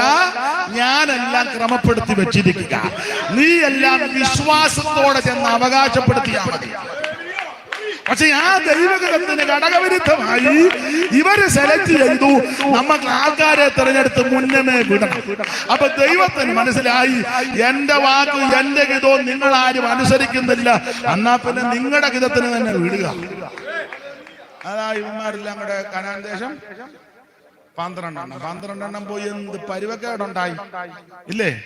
മുഴുവൻ പരുവക്കേടാ. 10-40 ദിവസം അതിലെല്ലാം ഇങ്ങനെ കറങ്ങി നടന്ന നല്ല ഫോട്ടോ ഒക്കെ ഇഷ്ടം പോലെ എടുത്തു വാട്സപ്പിനകത്തൊക്കെ. ഇതാണ് മുന്തിരി, ഇപ്പൊ ലൈവിലുണ്ട്. അങ്ങനെയൊക്കെ ഫോട്ടോ ഇഷ്ടം പോലെ. ഇതാണ് ഇവിടുത്തെ ആപ്പിള്.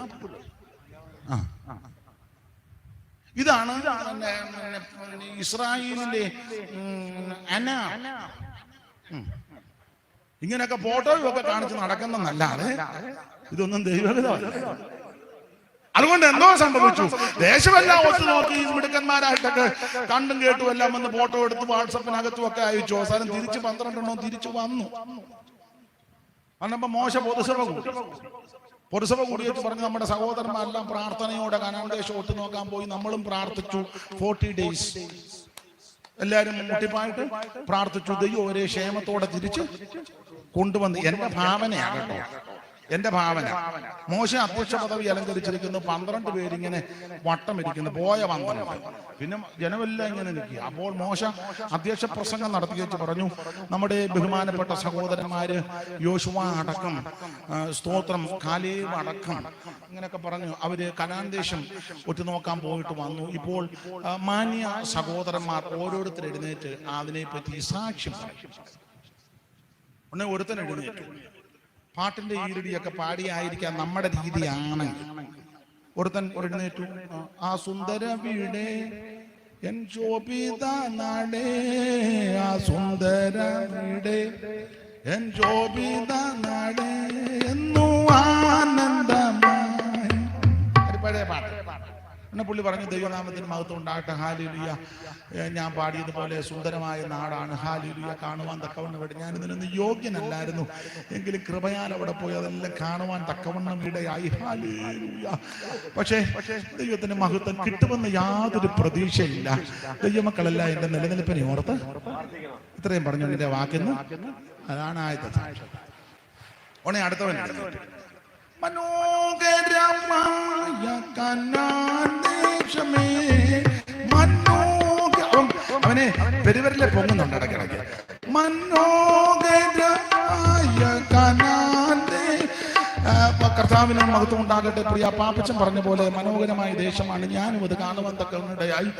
ദൈവമക്കൾ പ്രാർത്ഥിക്കണം. ഞാനത് കണ്ടതിന് ശേഷം തൽമായിയെ കണ്ടു. തൽമായിയെ കണ്ടതിന് ശേഷം എനിക്കറിയാമല്ല, ഹാർട്ടിന് ഇടിപ്പ് കൂടുന്നു. ദൈവമക്കളല്ല എനിക്ക് വേണ്ടി. ഇതാണ് ഇവന്റെ എല്ലാം സാക്ഷ്യം. ഉടനെ അടുത്തവൻ. അപ്പൊ ജനത്തിനിടെ പ്രയാസമായി. അടുത്തവൻ, ആനന്ദമേ പരമാനന്ദമേ എനിക്കാനന്ദമേ കാനാൻ ജീവിതം എനിക്കാനന്ദമേ. ദൈവനാമത്തിന് മഹത്വം ഉണ്ടാകട്ടെ. സഹോദരന്മാർ, ഇതുവരെ സാന്നിധ്യപോലെ നല്ല ദേശമാണ്. ഞാൻ ശേഷായിയെ കണ്ടേച്ചാ വന്നേ. അതിനുശേഷമായിട്ട് ഇടയ്ക്കിടയ്ക്ക് ശ്വാസം പിടിച്ചു നിൽക്കുന്നു.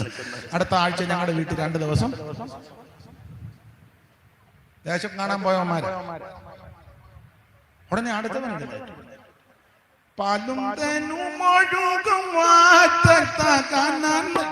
ഇവനെല്ലാം നന്നായിട്ട് പാട്ട് പാടും കേട്ടോ. അതാ അതിലൊക്കെ വിചിത്രം. നല്ലതുപോലെ ദൈവമായിട്ട് ഒരു ബന്ധവും നന്നായിട്ട് പാട്ടും പാടും. എന്തോ ട്യൂണാണ്. സ്തോത്രം. അതാ പാലും തേനുമൊഴുകും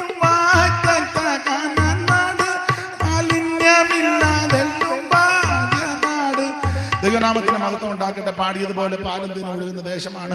നന്ദിയോടെ സ്തുതിക്കുന്നു കർത്താവിന് മഹത്വം. ഞാൻ തെക്കേ ദേശത്ത് ഹമാലിയക്കിനെയാണ് കണ്ടത്. എനിക്ക് അതിന് ശേഷമായിട്ട് എന്നാന്നറിയാമല്ല, അങ്ങ് ക്ഷീണവും അസ്വസ്ഥതയും. ചെന്ന് നോക്കിയപ്പോൾ പ്രഷർ ഒത്തിരിയും താന്നു. ഹമാലിയക്കിനെ കണ്ടതുകൊണ്ട് ഇതൊക്കെ സാക്ഷി. വേറെ എഴുന്നേറ്റ് പറഞ്ഞു, അവരുടെ മുന്നിൽ നമ്മൾ വെട്ടുക്കളിയെ പോലെ.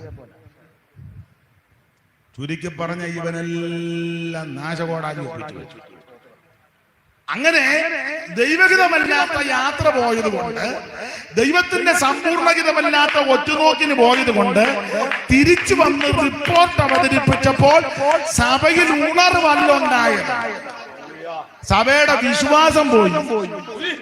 അതാ ദൈവഹിതമില്ലാത്ത യാത്രയ്ക്ക് പോയാൽ, ദൈവഹിതമില്ലാത്ത പോക്ക് പോയാൽ, ദൈവത്തിന് ഹിതമില്ലാത്ത പോക്ക് പോയി നീ റിപ്പോർട്ട് അവതരിപ്പിച്ചാൽ ഉള്ളവന്റെ വിശ്വാസവും കൂടെ പോകും.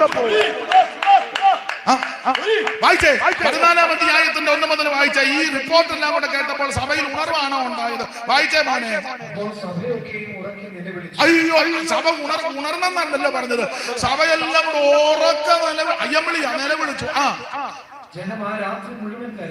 അത് കരഞ്ഞത് പേടിച്ച് കരഞ്ഞതാ, അല്ലാതെ ആനന്ദ കണ്ണീരല്ല. പേടിച്ച് ചുമ്മാ കള്ളക്കണ്ണീര്. ആ രാത്രി മുഴുവൻ അങ്ങ് പട്ടി മോങ്ങുന്നത് പോലെ ഇരുന്ന് മോങ്ങുക.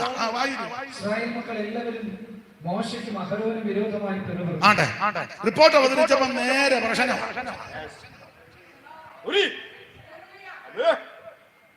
ദൈവഹിതമില്ലാത്ത പോക്ക് പോയപ്പോ നടക്കുന്ന കാര്യം കണ്ടോ? ഇസ്രായേൽ മക്കൾ മുഴുവൻ മോശയ്ക്ക് പകരവും വിരോധമായിട്ട് സഭയൊക്കെ നേരെ തിരിഞ്ഞു. സഭ പ്രശ്നമായി. സഭയൊക്കെ അവരോട് മിസ്രയീം ദേശത്ത് വെച്ച് ഞങ്ങൾ ജാതിയായിരുന്നു, നല്ലതായിരുന്നു, നല്ല പ്രത്യാശ. അവിടെ വെച്ച് ജാതിയായിരുന്നു. അല്ലെങ്കിൽ ഈ മരുഭൂമിയാണേലും മരിക്കാൻ പേടിയാണ്. അത് പതുക്കെ വായിച്ചത്, നന്നായിട്ട് ഉറക്ക വായിക്കാൻ. അല്ലെങ്കിൽ ഈ മരുഭൂമിയിൽ വെച്ച് ഞങ്ങൾ മരിച്ചു പോയെങ്കിൽ കൊള്ളാമായിരുന്നു. അടുത്തത് എങ്കിൽ വാളാൽ വീഴേണ്ടതിന് യഹോവ ഞങ്ങളെ ആ ദേശത്തേക്ക് കൊണ്ടുപോകുന്നത് എന്തിന്? ഞങ്ങളും ഞങ്ങളുടെ കുഞ്ഞുകുട്ടികളുമെല്ലാം ആ വാളിന് ഇരയായി തീരുമെന്ന് പറഞ്ഞവര് മോശക്കെതിരെ പിറുപിറുത്തുന്നു. അപ്പൊ ശ്രദ്ധിച്ചേ, സഭയ്ക്കകത്ത് പ്രശ്നമുണ്ട്. പ്രശ്നം വരാൻ കാരണം ദൈവഹിതമല്ലാത്ത യാത്ര, ദൈവഹിതമല്ലാത്ത ഒറ്റുനോക്ക്, ദൈവത്തിന് ഹിതമില്ലാത്ത റിപ്പോർട്ട്. ഈ റിപ്പോർട്ട് എല്ലാം കൊണ്ട് അവതരിപ്പിച്ച സഭ പ്രശ്നമായി. അവര് പറയാ വിരോധമായിട്ട് പിറുപിറുത്തിട്ട് പറയുക. ആ രാത്രി മുഴുവൻ ജനം കരഞ്ഞു. ജനം മോശയ്ക്ക് മരോന് വിരോധമായിട്ട് പിറുത്തു. വാളാൽ മരിക്കേണ്ടതിന് മിസ്രയീമിൽ വെച്ച് ചാകുകയായിരുന്നു നല്ലതാ. ഈ മരുഭൂമിയാണെങ്കിലും വലിയ കുഴപ്പമില്ല. വാളാൽ വീഴേണ്ടതിന് യഹോവ ഞങ്ങളെ ആ ദേശത്തേക്ക് കൊണ്ടുപോകുന്നത് എന്തിന്? ഞങ്ങളും ഞങ്ങളുടെ ഭാര്യമാരും മക്കളും എല്ലാം കൊള്ളയായി പോകുമല്ലോ. കൊള്ളയാകുമെന്ന് നല്ല പ്രത്യാശയും വിശ്വാസവും. ഞങ്ങൾ ഞങ്ങളുടെ ഭാര്യമാരും പിള്ളേരും എല്ലാം കൊള്ളയായി പോകുമല്ലോ. ദൈവത്തിന് ഇഷ്ടപ്പെട്ടില്ല ഇത്. നിന്റെ പിള്ളേരെയും ഭാര്യനെ എല്ലാം കൊള്ളയടിപ്പിക്കാനാണോ ദൈവം നിന്നെ വിളിച്ചിറക്കിയത്? നിന്റെ കുടുംബത്തെ നശിപ്പിക്കാനാണോ ദൈവം നിന്നെ വിളിച്ചത്? നിന്റെ സന്തതിയെ തകർക്കാനാണോ ദൈവം നിന്നെ വിളിച്ചത്? ഈ മരുഭൂമിയിൽ നിന്നെ തകർക്കാനാണോ ദൈവം നിന്നെ പുറപ്പെടുവിച്ചത്? അല്ല. സുന്ദരമായ ദേശത്ത് സന്തോഷത്തോടെ നിന്നെ എത്തിച്ച് ദേശത്തിന്റെ നന്മ അനുഭവിച്ച് ദേശത്തെ കൈവശപ്പെടുത്താനാ ദൈവം നിന്നെ വിളിച്ചത്. ഹല്ലേലൂയ. ഇതാ ദൈവഹിതമല്ലാത്ത സമ്പൂർണ്ണ ഹിതത്തിന്റെ പുറകെ പോകാതിരുന്നാൽ പറ്റുന്ന അപാകത. അതുകൊണ്ട് തമ്പുരാനും ഒരു പരിപാടി ചെയ്തു. ഏതാനും നിങ്ങളെല്ലാം പറഞ്ഞു പിള്ളേരും പിള്ളേരും ഭാര്യമാരും എല്ലാം കൊള്ളയായി പോകുമല്ലോ. അപ്പൊ തമ്പുരാൻ ഇന്നത്തേത് പറഞ്ഞു, കൊള്ളയാകുമെന്ന് പറഞ്ഞ പിള്ളേരെല്ലാം അങ്ങ് ചെല്ലും, നീ ഒരെണ്ണം കയറുകയല്ലെന്ന് പറഞ്ഞു. കൊള്ളയായി പോകുമെന്ന് പറഞ്ഞ പിള്ളേരെല്ലാം എല്ലാം അങ്ങ് ചെല്ലും, നീ ഒരെണ്ണം കയറുകയല്ല. വായിച്ചേ 1:38, ആവർത്തനം 1:38. പെട്ടെന്ന് വായിര്. ആവർത്തന പുസ്തകം 1:38. കനാൻ നാട്ടിൽ പോകുന്ന ലിസ്റ്റ്. നിന്റെ ശുശ്രൂഷകനാകുന്ന നൂന്റെ മകൻ യോശുവ അവിടെ ചെല്ലും, അവനെ ധൈര്യപ്പെടുത്തുക. അവനാകുന്നു ഇസ്രായേൽ മക്കൾക്ക് അത് അവകാശമായിട്ട് കൊടുക്കേണ്ടത്. അടുത്ത വാക്യം, കൊള്ളയാകുമെന്ന് നിങ്ങൾ പറഞ്ഞ നിങ്ങളുടെ കുഞ്ഞുകുട്ടികളും ഇന്ന് കൊള്ളയാകുമെന്ന് പറഞ്ഞ നിങ്ങളുടെ കുഞ്ഞുകുട്ടികളും ഇന്ന് ഗുണദോഷങ്ങളെ തിരിച്ചറിയാത്ത നിങ്ങളുടെ മക്കളും അവിടെ ചെല്ലും. നിങ്ങളെല്ലാം അവിടെ. പണ്ടൊരാൾ എനിക്ക് വായിച്ചൊന്ന് കൊള്ളയാകുമെന്ന് പറഞ്ഞ കുഞ്ഞൂട്ടി അങ്ങ് ചെല്ലുമെന്ന്. ഞാൻ പറഞ്ഞു കുഞ്ഞൂട്ടി പോകുമെന്ന് എനിക്കും തോന്നുന്നില്ല. കുഞ്ഞുകുട്ടികള് അവിടെ ചെല്ലും. കുഞ്ഞൂട്ടി ചെല്ലുമെന്ന്. സംഖ്യാപുസ്തകം 14-ാം അധ്യായത്തിൽ ദൈവത്തിന് വിരുദ്ധമായിട്ട് ഇവര് പറഞ്ഞു ഞങ്ങളുടെ ഭാര്യമാര് പിള്ളേരെല്ലാം കൊള്ളയാകുമെന്ന്. അത് ദൈവത്തിന് ഇഷ്ടപ്പെട്ടില്ല. തമ്പുരാൻ ആവർത്തനം 1:38 പറയുക, നൂന്റെ മകൻ യോശുവ അവിടെ ചെല്ലും. അവനെ ധൈര്യപ്പെടുത്തുക. അവനെ ധൈര്യപ്പെടുത്തുക. അവനാകുന്നു ഇസ്രായേൽ മക്കൾക്ക് ആ ദേശം കൈവശമാക്കി കൊടുക്കേണ്ടത്. അടുത്തത് കൊള്ളയാകുമെന്ന് നിങ്ങൾ പറഞ്ഞ സംഖ്യ 14 പറഞ്ഞില്ലയോ? കൊള്ളയാകുമെന്ന്. ആ കൊള്ളയാകുമെന്ന് നിങ്ങൾ പറഞ്ഞ നിങ്ങളുടെ കുഞ്ഞുകുട്ടികളും ഇന്ന് ഗുണദോഷങ്ങളെ തിരിച്ചറിയുവാൻ പറ്റാത്ത നിങ്ങളുടെ മക്കളും അവിടെ ചെല്ലും എന്ന് പറഞ്ഞ നീ ഒരെണ്ണം കയറുകയല്ല. ദൈവത്തിൽ വിശ്വാസമില്ലാത്ത ആവശ്യമില്ലാത്ത കമ്മിറ്റി, കൗൺസില്, കുന്തം, കോടാലി, നിന്റെ കുരുക്ക ഒരെണ്ണം കയറുകയല്ല. എന്നാൽ നിരപരാധികൾ ഇതിനകത്തുണ്ട്, പരമാർത്ഥികൾ ഇതിനകത്തുണ്ട്, ദൈവത്തെ ഭയമുള്ളവർ ഇതിനകത്തുണ്ട്, ദൈവത്തെ ആരാധിക്കുന്നവരുണ്ട്, ദൈവ ഭയമുള്ളവരുണ്ട്. അവരെല്ലാം അങ്ങ് ചെല്ലും. Praise the Lord. Praise the Lord. അവരെല്ലാം അങ്ങ് ചെല്ലും. അതുകൊണ്ട് ഞാൻ ബാക്കി ഭാഗം അവിടെ നിന്ന് പറയുന്നില്ല. ഒരു കാര്യം കൂടെ പറഞ്ഞങ്ങ് നിർത്തുക. ദൈവത്തിന് മഹത്വം. ബഹുമാനപ്പെട്ട മാഷ് പറഞ്ഞ സമയം എടുത്തു വന്ന, എന്നാലും ഉണ്ടല്ലോ അതിനൊക്കെ ഒരു പരിമിതി. ദൈവത്തിന് മഹത്വം. ഞാനിങ്ങ് നിന്നാൽ ചിലപ്പം വെളുപ്പനെ അവരൊക്കെ നിൽക്കും ചിലപ്പം. സ്തോത്രം. അപ്പോൾ ദൈവത്തിന്റെ ഹിതമേ നമ്മുടെ ജീവിതത്തിൽ നടക്കാവൂ. ഇതല്ലോ നിങ്ങളെ കുറിച്ച് ക്രിസ്തുയേശുവിൽ ദൈവ ഇഷ്ടം നടക്കണം. പ്രാർത്ഥിക്കേണ്ടത് ഇങ്ങനെ: കർത്താവെ, അവിടുത്തേക്ക് ഇഷ്ടമാണെങ്കിൽ, അവിടുത്തെ ഹിതമാണെങ്കിൽ, അവിടുന്ന് അനുവദിക്കുന്നെങ്കിൽ അങ്ങനെ നമുക്ക് വ്യവസ്ഥയുള്ളൂ. അല്ലാതെ പിടിച്ചു വെച്ച് പ്രാർത്ഥിക്കാനും ഓടിച്ചിട്ട് മേടിക്കാനും അടിപൊളി ഗുണ്ടായിസം പോലെ അത് പ്രവർത്തിച്ചാട്ടെ എന്നിപ്പോ പുള്ളി മേടിച്ചു എന്നതാണ് ആ ചുമ്മാ കിടന്നു.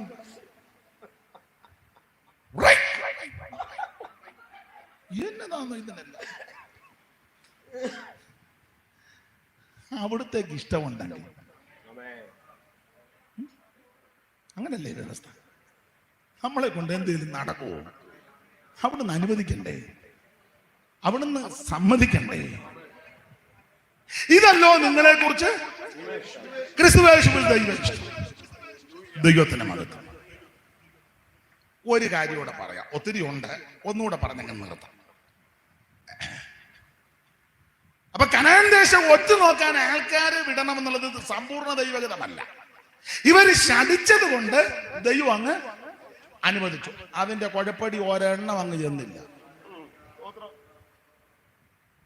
അതാ സങ്കീർത്തനം 95:10 പറഞ്ഞ് 40 ആണ്ട് എനിക്ക് ആ തലമുറയോട് നീരസം ഉണ്ടായി. അവർ തെറ്റിപ്പോകുന്ന ഹൃദയമുള്ള ജനമെന്ന് എൻ്റെ വഴികളെ അറിഞ്ഞിട്ടില്ലാത്തവരെന്ന് പറഞ്ഞു. ആകയാൽ അവർ എൻ്റെ സ്വസ്ഥതയിൽ പ്രവേശിക്കത്തില്ലെന്ന് ഞാൻ എൻ്റെ ക്രോധത്തിൽ സത്യം ചെയ്തെന്ന്. വായിച്ച 95:10 പെട്ടെന്ന് വായിച്ചു. 95:10 ചടികിടാന്ന് വായി.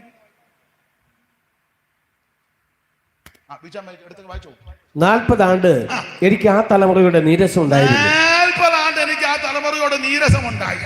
അവർ തെറ്റിപ്പോകുന്ന ഹൃദയമുള്ള ജനമെന്നും എന്റെ വടികളെ അറിഞ്ഞിട്ടില്ലാത്തവെന്ന് ഞാൻ പറഞ്ഞു. ആകയാൽ അവർ എന്റെ സ്വസ്ഥതയിൽ പ്രവേശിക്കത്തില്ലെന്ന് ഞാൻ എന്റെ ക്രോധത്തിൽ സത്യം ചെയ്തു. ആവർത്തനം 2:13-14 വായിച്ചേ. ആവർത്തനം 2:13-14 പെട്ടെന്ന്. ഇപ്പോൾ എഴുന്നേറ്റ് സേരത്തോട് കടപ്പനെന്ന് കൽപ്പിച്ചതുപോലെ നാം സേരത്തോട് കടന്നിരിക്കുന്നു. നാം കാദേശ് പറഞ്ഞിങ്ങനെ പുറപ്പെട്ടത് മുതൽ സേരത്തോട് കടക്കം വരെയുള്ള കാലം 38 സംവത്സരമായിരുന്നു. അതിനിടയിൽ യോദ്ധാക്കളാകുന്ന തലമുറയൊക്കെയും യഹോവ അവരോട് സത്യം ചെയ്തതുപോലെ പാളയത്തിൽ നിന്ന് മുടിഞ്ഞുപോയി. ആ പദം കണ്ടോ? പാളയത്തിൽ നിന്ന് മുടിഞ്ഞുപോയി. കടന്നുപോയെന്നല്ല, പിന്നെയോ മുടിഞ്ഞു പോയത്. സാധാരണ കർത്താവിലൊക്കെ കടന്നുപോയി, കർത്താവിൽ നിദ്ര പ്രാപിച്ചു, ചേർക്കപ്പെട്ടു, അങ്ങനെയൊക്കെയല്ലേ? സ്തോത്രം. ഇതങ്ങനെയാണോ പറഞ്ഞേക്കുന്നത്? മുടിഞ്ഞു പോയെന്ന്. വിശ്വാസമില്ലാത്തവനെയൊക്കെ ഇങ്ങനെ തന്നെ പറയുന്നത്, മുടിഞ്ഞു പോയെന്നാ. എന്നെ കേൾക്കുന്ന ആരും മുടിയരുത്. ഈ യോഗത്തിന് വന്ന ആർക്കും മുടി ഉണ്ടാകരുത്. ഈ ശുശ്രൂഷയിൽ സംബന്ധിക്കുന്ന ആർക്കും മുടി ഉണ്ടാകരുത്. Praise the Lord. നീ ദൈവഗതത്തിന് സമർപ്പിക്കുക. നിനക്ക് നിന്റെ സന്തതിക്ക് ഒരു ദോഷവും വരികയില്ല. ചിലപ്പോ ആദ്യം അല്പം ഞെരുക്കവും ബുദ്ധിമുട്ടും ഒക്കെ വരും. അത് മുഴുവൻ ദൈവം പരിഹരിച്ചു തരും. സ്തോത്രം, സ്തോത്രം, സ്തോത്രം. അത് മുഴുവൻ അവിടുന്ന് പരിഹരിച്ചു തരും. നമ്മുടെ ഇഷ്ടം ഒന്നും നടക്കരുത്, ദൈവത്തിന്റെ ഇഷ്ടം. ദൈവമേ നിന്നിഷ്ടം ചെയ്യുവാൻ വന്നിടുന്നേ ഞാനിന്ന് മോദമാ. എന്റെ ഇഷ്ടം ഒന്നും വേണ്ട പ്രിയേ, ഇഷ്ടം എന്നിൽ പൂർണ്ണമാക്കണേ. ഓ എന്റെ ഇഷ്ടം ഒന്നും വേണ്ട പ്രിയേ, അങ്ങേ ഇഷ്ടം എന്നിൽ പൂർണ്ണമാക്കണേ. കയ്യിലിരിക്കയാ ആരുമില്ല നീക്കും ദോഷം ചെയ്യുവാ. കയ്യിലിരിക്കയാ ആരുമില്ല നീക്കും ദോഷം ചെയ്യുവാ. ഇന്നെനിക്കു വന്നു നേരിടുന്നതെല്ലാം, ഇന്നെനിക്കു വന്നു നേരിടുന്നതെല്ലാം സംഗീതമാണെന്ന് ഞാൻ അറിയുന്നു. ഞാൻ അറിയുന്നു എൻ ദൈവമേ നിന്നിഷ്ടം ചെയ്യുവാൻ വന്നിടുന്നേ ഞാനിന്നും പോന്നവാ. ഇഷ്ടം വേണ്ട പ്രിയേ, അങ്ങേ ഇഷ്ടം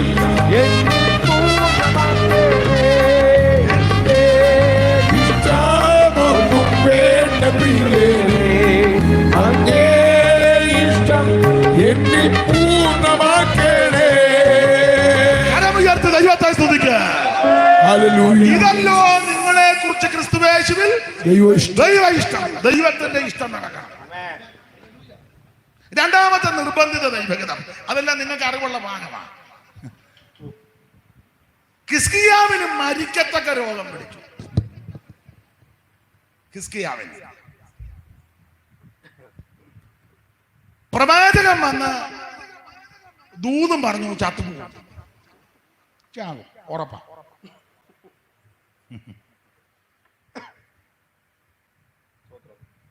ഉടനെ ഹിസ്കിയാവ് ചുവരോട് ചേർത്ത് ചേർത്ത് ഇങ്ങനെ ഇരുന്ന വെച്ച്, കർത്താവേ നീ എന്നെ ഓർക്കണമേ, ഞാൻ നിന്റെ സന്നിധിയിൽ ഏകാഗ്രതയോടും വിശ്വസ്തയോടും ഒക്കെ നടന്ന് നിനക്ക് വേണ്ടി പ്രവർത്തിച്ച് ചെയ്തത് ഒന്ന് ഓർക്കണമേ. നമ്മുടെ പെന്തിക്കോസുകാരുടെ ഭാഷ പറഞ്ഞ ഹിസ്കിയാവ് പിടിച്ചു വെച്ചൊരു പ്രാർത്ഥന. നടുമറ്റത്ത് പോയ പ്രവാചകൻ തിരിച്ചു വന്ന് പറഞ്ഞു, 15 വർഷം തന്നെന്ന്. ചാകാൻ കിടന്ന പുള്ളിയാ. 15 പിടിച്ചു വെച്ചൊരു പ്രാർത്ഥന, വർഷം 15. ഹിസ്കിയാവ് സൺഡേ സഭയെ വന്ന് സാക്ഷി പറഞ്ഞു. സഭ ഇളകി. പാസ്റ്ററും കൂടെ പറഞ്ഞു, നമ്മുടെ ഹിസ്കിയാച്ചായൻ കഴിഞ്ഞ ദിവസം എല്ലാവരും ഓർത്തതാ തീർന്നു, സ്തോത്രം. പക്ഷേ സഭയായിട്ട് നമ്മളും പ്രാർത്ഥിച്ചു, അദ്ദേഹവും പ്രാർത്ഥിച്ചു, പിടിച്ചു വെച്ച് മുട്ടിപ്പായി നമ്മൾ അപേക്ഷിച്ചു. ദൈവം വളരെ വ്യക്തമായിട്ട് ഇടപെട്ടു. 15 വർഷം കൂട്ടിക്കൊടുത്തു. അച്ചായൻ വന്നിട്ടുണ്ട്. അച്ചായനെ ഓർത്ത് കരം ഉയർത്തി ഒരു 3 കല്ലേരിയ എല്ലാവരും ഭയങ്കര ഉണർവ്. സഭ ഇളകി. പക്ഷേ ഈ ചോദിച്ച് പിടിച്ചു മേടിച്ചത് ദൈവഹിതമല്ലായിരുന്നു. ഈ കക്ഷി ആ പോക്കിനങ്ങ് പോകുന്നതായിരുന്നു നല്ലത്. പിടിച്ചു വെച്ച ഒരു 15 മേടിച്ചു. നിങ്ങൾ പുസ്തകം പഠിക്കുന്നവർക്കറിയാം, 15 വർഷത്തിന്റെ ആദ്യത്തെ 2-ാം വർഷം ഒരു ചെറുക്കൻ ഉണ്ടായി. ഇതുപോലെ ശൂലം പിടിച്ചൊരു ചെറുക്കൻ, മനേഷേ. അവനൊരു വലിയ ഷേയായിരുന്നു. എന്റെ പേര് തന്നെ ഷേ. അവനെ കാണുമ്പോ തന്നെ ഷേ, എന്തുവാ മനേഷ്. ഇതുപോലൊരു ഗതികേട് പിടിച്ചെടുത്തൻ. അവന്റെ ചരിത്രമൊക്കെ നിങ്ങൾ പിന്നീട് വായിച്ചു. അവൻ ശത്രുക്കൾക്ക് ആകത്തളം വരെ കൊണ്ട് കാണിച്ചു കൊടുത്തു. കാണിക്കാവുന്നതിന്റെ പരമാവധി അവൻ മുഴുവൻ എന്ന് പറഞ്ഞ ജാതികളെ അവൻ ആലയത്തിൽ കയറ്റിയെന്ന്. ദൈവസഭയ്ക്കകത്തെ കാര്യമെല്ലാം പുറംപാർട്ടിയുടെ കയ്യിലാ കൊണ്ട് കൊടുക്കുന്നേ. സഭയ്ക്കകത്തെ സ്തോത്രം പുനലൂര് അസംബ്ലീസ് കോഡിന്റെ സഭാ കാര്യങ്ങളും ചർച്ചക്കോടിന്റെ മുളക്കോടിലെ കാര്യവും കുമ്പനാട്ട് IPCയിലെ കാര്യവും തിരുവല്ലയിലെ ഷാരോന്റെ അകത്തെ കാര്യവും സ്തോത്രം ഇത് മുഴുവൻ ഇപ്പൊ കൊണ്ടു കൊടുക്കുന്ന ആർക്കാണ്? ഇതുപോലൊരു മുടിയാന്തരം പിടിച്ചോ മനേഷേ. ഈ ഷേ ഉണ്ടാകാൻ കാര്യം ഈ കക്ഷി പിടിച്ചു വെച്ച് പ്രാർത്ഥിച്ചുകൊണ്ടാ, അല്ലേ ഷേ വരികയല്ല. മനസ്സിലായോ? ഈ 15 കിട്ടിയില്ലായിരുന്നെങ്കിൽ ഇയാൾ ആ പോക്കിന് അതിലെ അങ്ങ് പോയാന്. ഷേ കയറി വരികയല്ലെന്ന്. ഷേ കയറി വന്നത് കൊണ്ടല്ലേ ഇത് മുഴുവൻ ഇപ്പൊ കിടന്ന്. ആട്ടെ, ഞാൻ അധികം വിവരിക്കുന്നില്ല. ദൈവത്തിന്റെ ഹിതം ഹിസ്കിയാവ് ഈ അസുഖത്തോടു കൂടി ചേർക്കപ്പെടണം എന്നുള്ളതായിരുന്നു. പിന്നെ പ്രവാചകൻ വന്ന് പറഞ്ഞു, ദൂത് പറഞ്ഞപ്പോ ഒരു കാര്യം പറഞ്ഞു, നിന്റെ ഗൃഹകാര്യം ക്രമത്തിലാക്കണം. അതിന് കാരണമുണ്ട്. നിന്റെ ഗൃഹകാര്യം എന്നപ്പോൾ നിന്റെ കുടുംബത്തിൽ ചില പ്രശ്നമുണ്ട്. ആ പ്രശ്നത്തോടുള്ള ബന്ധത്തിലാ 10-ാം വാക്യത്തിൽ പറഞ്ഞത്, ആകാശിന്റെ കടികാരത്തിൽ സൂര്യഗതി അനുസരിച്ച്. വായിച്ചേ 38:10. ഇത് നിനക്കൊരടയാളമാകും, ആകാശിന്റെ കടികാരത്തിൽ സൂര്യഗതി അനുസരിച്ച്. ആകാശിന്റെ കടികാരം നിർത്ത. ഇവനോട് ആലോചന പറയാ, ആകാശിന്റെ കടികാരം ആരോടാ പറഞ്ഞേ? ഹിസ്കിയാവിനോട്. നിങ്ങൾ ഞാൻ നിർത്താൻ വേണ്ടി ഉഴപ്പ് കാണണോ? മിണ്ടാതിരിക്കുകയും മൃങ്ങലിക്കാതിരിക്കുകയും ചെയ്യുമ്പോ പുള്ളി അങ്ങ് ഞാൻ 10:30 നിർത്തുകയല്ല. പെട്ടെന്ന് വാക്യം വായിച്ചു തന്ന് സഹകരിക്കാന്ന് 10 ആകുമ്പോ നിർത്താം. ഇല്ല, ഈ പോക്കാ പോകുന്ന 11 നിർത്തുള്ളൂ. ഉഴപ്പ് കാണുമ്പോ പുള്ളി അങ്ങ് നിർത്തുമെന്ന് ഓർത്തങ്ങാണ്ട്.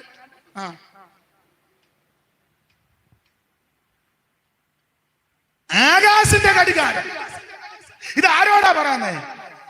ഹിസ്കിയാവ്. എന്തിനാ ഹിസ്കിയാവിനോട് ഈ ആകാശിന്റെ കടികാരം പറയുന്നേ? കടികാരം എന്ന് പറഞ്ഞ ക്ലോക്ക്, സമയം അറിയുന്നത് അതാ. അപ്പൊ ആകാശിന്റെ കടികാരം അത് ഹിസ്കിയാവിനോട് എന്തിനാ പറയുന്നത്?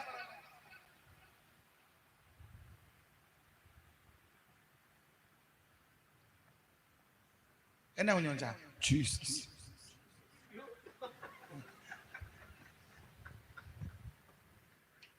ആകാശിന്റെ കടികാരം ഇത് ആരോടാ പറയാ? ഹിസ്കിയാവിനോട് ആകാശിന്റെ കടികാരത്തെ പറ്റി പറയുന്നേ. പുള്ളി മോട്ടിച്ചോട്ട് പോണാണ്. എടാ, ഹിസ്കിയാവിന്റെ അപ്പനാണ് ആകാശ്. ആകാശിന്റെ അപ്പനാണ് യോധ. യോധാവിന്റെ അപ്പനാണ് ഉസിയാവ്. ഉസിയാവിന്റെ അപ്പനാണ് ആസ. അപ്പൊ ആസയുടെ മകനാകുന്ന, ഉസിയാവിന്റെ മകനാകുന്ന, യോധാവിന്റെ മകനാകുന്ന, ആകാശിന്റെ മകനാകുന്ന, ഹിസ്കിയാവിന്റെ മകനാകുന്ന മനേശെ. അതാ ഷേ.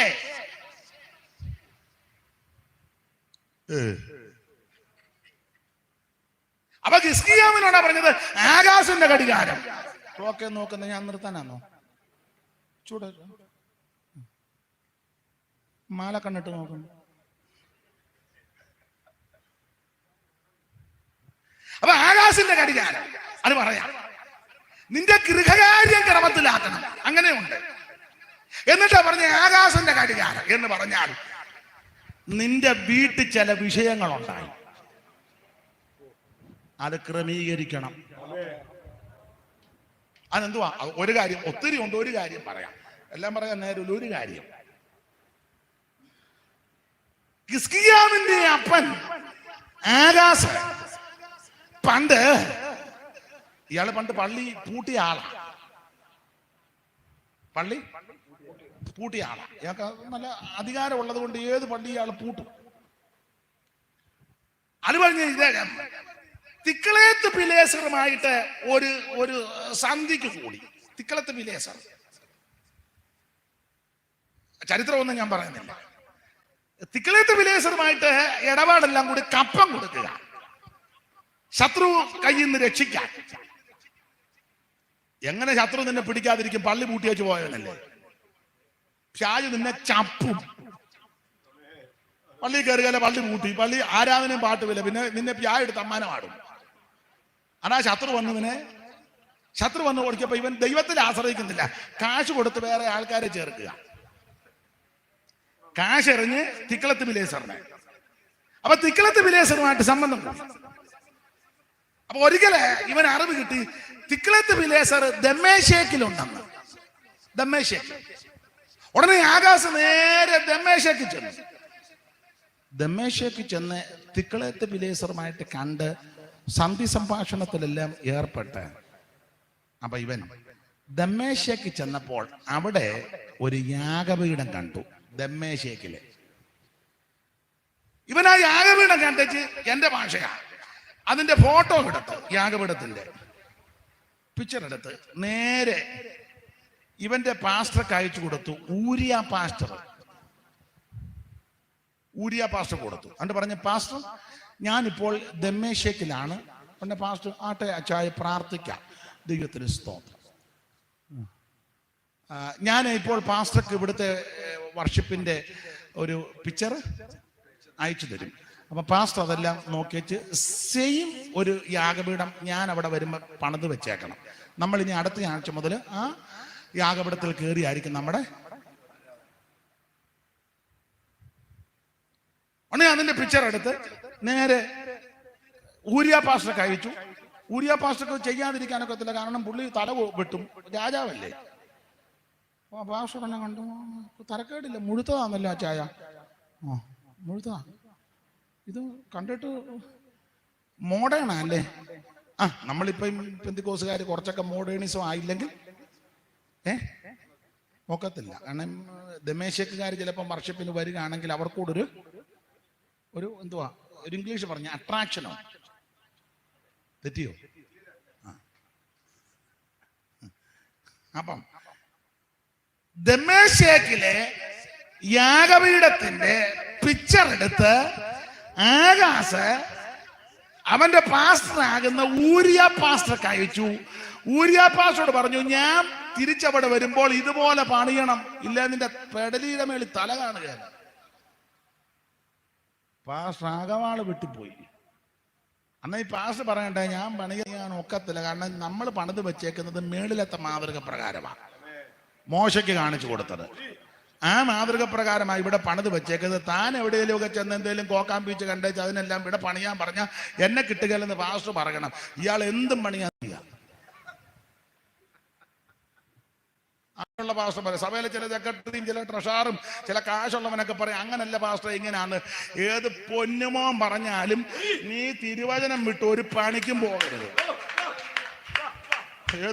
അവൻ അമേരിക്കയിൽ നിന്ന് വന്നതാലും കൊള്ളാം, കാനഡയിൽ നിന്ന് ഇറങ്ങിയതാന്നേലും കൊള്ളാം, ലണ്ടൻ ആന്നേലും കൊള്ളാം, നാടനാന്നേലും കൊള്ളാം, കാശുള്ള ഏത് ബിസിനസ്സുകാരൻ പറഞ്ഞാലും ഇത് വിട്ടൊരൊറ്റ പണിക്ക് നീ പോകരുത്.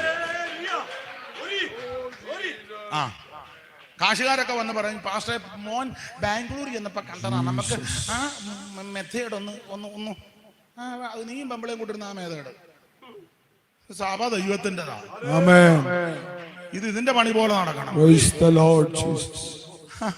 അധികാരവും കാശും പൊസിഷനും വെച്ച് മാറ്റുന്നതല്ല ഈ പണി. ഇത് ഇതിന്റെ മാതൃക സ്വർഗത്തിലുള്ളതാണ്. പക്ഷെ ഈ ആകാശ് പറഞ്ഞതുപോലെ ഇങ്ങനെ പണിയേണ്ടി വന്നു എന്ന് പറഞ്ഞാൽ ആരാധനയ്ക്ക് ഇവൻ വ്യത്യാസം വരുത്തി. ആരാധനയുടെ പ്രമാണം മാറ്റിയെന്ന് വായിച്ചേ. ഞാൻ വാക്യമാ പറയുന്നത്, രാജാക്കന്മാരുടെ 2-ാം പുസ്തകം അതിന്റെ 16-ാമത്തെ അധ്യായത്തിന്റെ 10-ാമത്തെ വാക്യം. ആ താള് മറിക്കുമ്പോ ഇടത്തുവശത്ത് മുകളിൽ തന്നെ ഈ ഭാഗത്തായിട്ട് വരും. 16-ന്റെ 10 വായിച്ചേ. ആഹാസ് രാജാവ് അശൂർ രാജാവായ ഇങ്ങോട്ട് കൊടുക്കും. ആഹാസ് രാജാവ് അശൂർ രാജാവായ തിഗ്ലത്ത് പിലേസറിനെ, ആകാശ രാജാവ് അശൂർ രാജാവാകുന്ന തിഗ്ലത്ത് പിലേസറിന്റെ അടുക്കൽ അദ്ദേഹത്തെ കാണുവാൻ ദമ്മേശേക്ക് ചെന്നു. അടുത്ത വാക്യം. ദമ്മേശേക്കിലെ ബലിപീഠം കണ്ടു. ദമ്മേശേക്കിലെ ബലിപീഠം കണ്ട് ആഹാസ് രാജാവ് ആ, ബലിപീഠത്തിന്റെ ഒരു പ്രതിമയും ആ ബലിപീഠത്തിന്റെ ഒരു ഫോട്ടോ, ഒരു പ്രതിമ, ഒരു പിക്ചർ, ഒരു പ്രതിമയും അതിന്റെ എല്ലാ പണിയോടും കൂടിയുള്ള ആ. മാതൃകയും ഊരിയ പുരോഹിതന് കൊടുത്തയച്ചു. ഊരിയ പുരോഹിതന് അതിന്റെ പിക്ചർ അയച്ചു, മാതൃക. ഏതാ ദമ്മേശേക്ക് കണ്ടത്? അത് നേരെ അങ്ങോട്ട് അയച്ചു. അടുത്ത വാക്യം വായിരേ. ഊരിയ പുരോഹിതൻ ഒരു യാഗപീഠം പണിതു. ഒരു യാഗപീഠം പണിത് എന്ന് പറഞ്ഞാൽ ആകാശ് അയച്ച ഒരു സെയിം യാഗപീഠം അവിടെ പണിതു എന്ന് പറഞ്ഞാൽ ദൈവത്തിന്റെ യാഗപീഠമുണ്ട്, അതിപ്പം വിഷയമല്ല. കാശും പുത്തനും പൊസിഷനും കമ്മിറ്റിയും കൗൺസിലും കയറി ഇപ്പം വേറെ യാഗപീഠം പണിയുക, ദൈവത്തിന്റെ അവിടെ മാറി കിടക്കുക. ഒരു യാഗപീഠം പണിതു. അടുത്തത് ആഹാസ് രാജാവ് ദമ്മേശേക്കിൽ നിന്ന് അയച്ച പ്രകാരമൊക്കെയും അയച്ച പ്രകാരം, സ്വർഗത്തിലെ പ്രമാണ പ്രകാരമല്ല, ദമ്മേശേക്കിലെ പ്രമാണം. ഇപ്പൊ അങ്ങനല്ലേ, സഭയ്ക്കകത്തല്ല, ദമ്മേശേക്കിലെ എല്ലാം സഭയ്ക്കകത്ത് കൊണ്ടുവരികയല്ലേ. മുകളിലൊരു മാതൃക ഉണ്ട്, അതുപോലെ നമ്മൾ പണിയേണ്ടത്. അതെല്ലാം തട്ടിക്കളയുക. അധികാരവും രാഷ്ട്രീയ പിടിപാടും പൈസയുടെ പിടിപാടും കായബലവും ഗുണ്ടായുസവും കൊണ്ട് സ്വർഗത്തിലെ പ്രമാണം മാറ്റിവെച്ച് ദമ്മേശേക്കിലെ മറ്റ് പല ശേക്കിലെ കാര്യങ്ങൾ അകത്ത് കൊണ്ട് കയറ്റുക, സഭയ്ക്കകത്ത്. ആ മാതൃക പ്രകാരം ആഹാസ് രാജാവ് ദമ്മേശേക്കിൽ നിന്ന് വരുമ്പോഴേക്ക്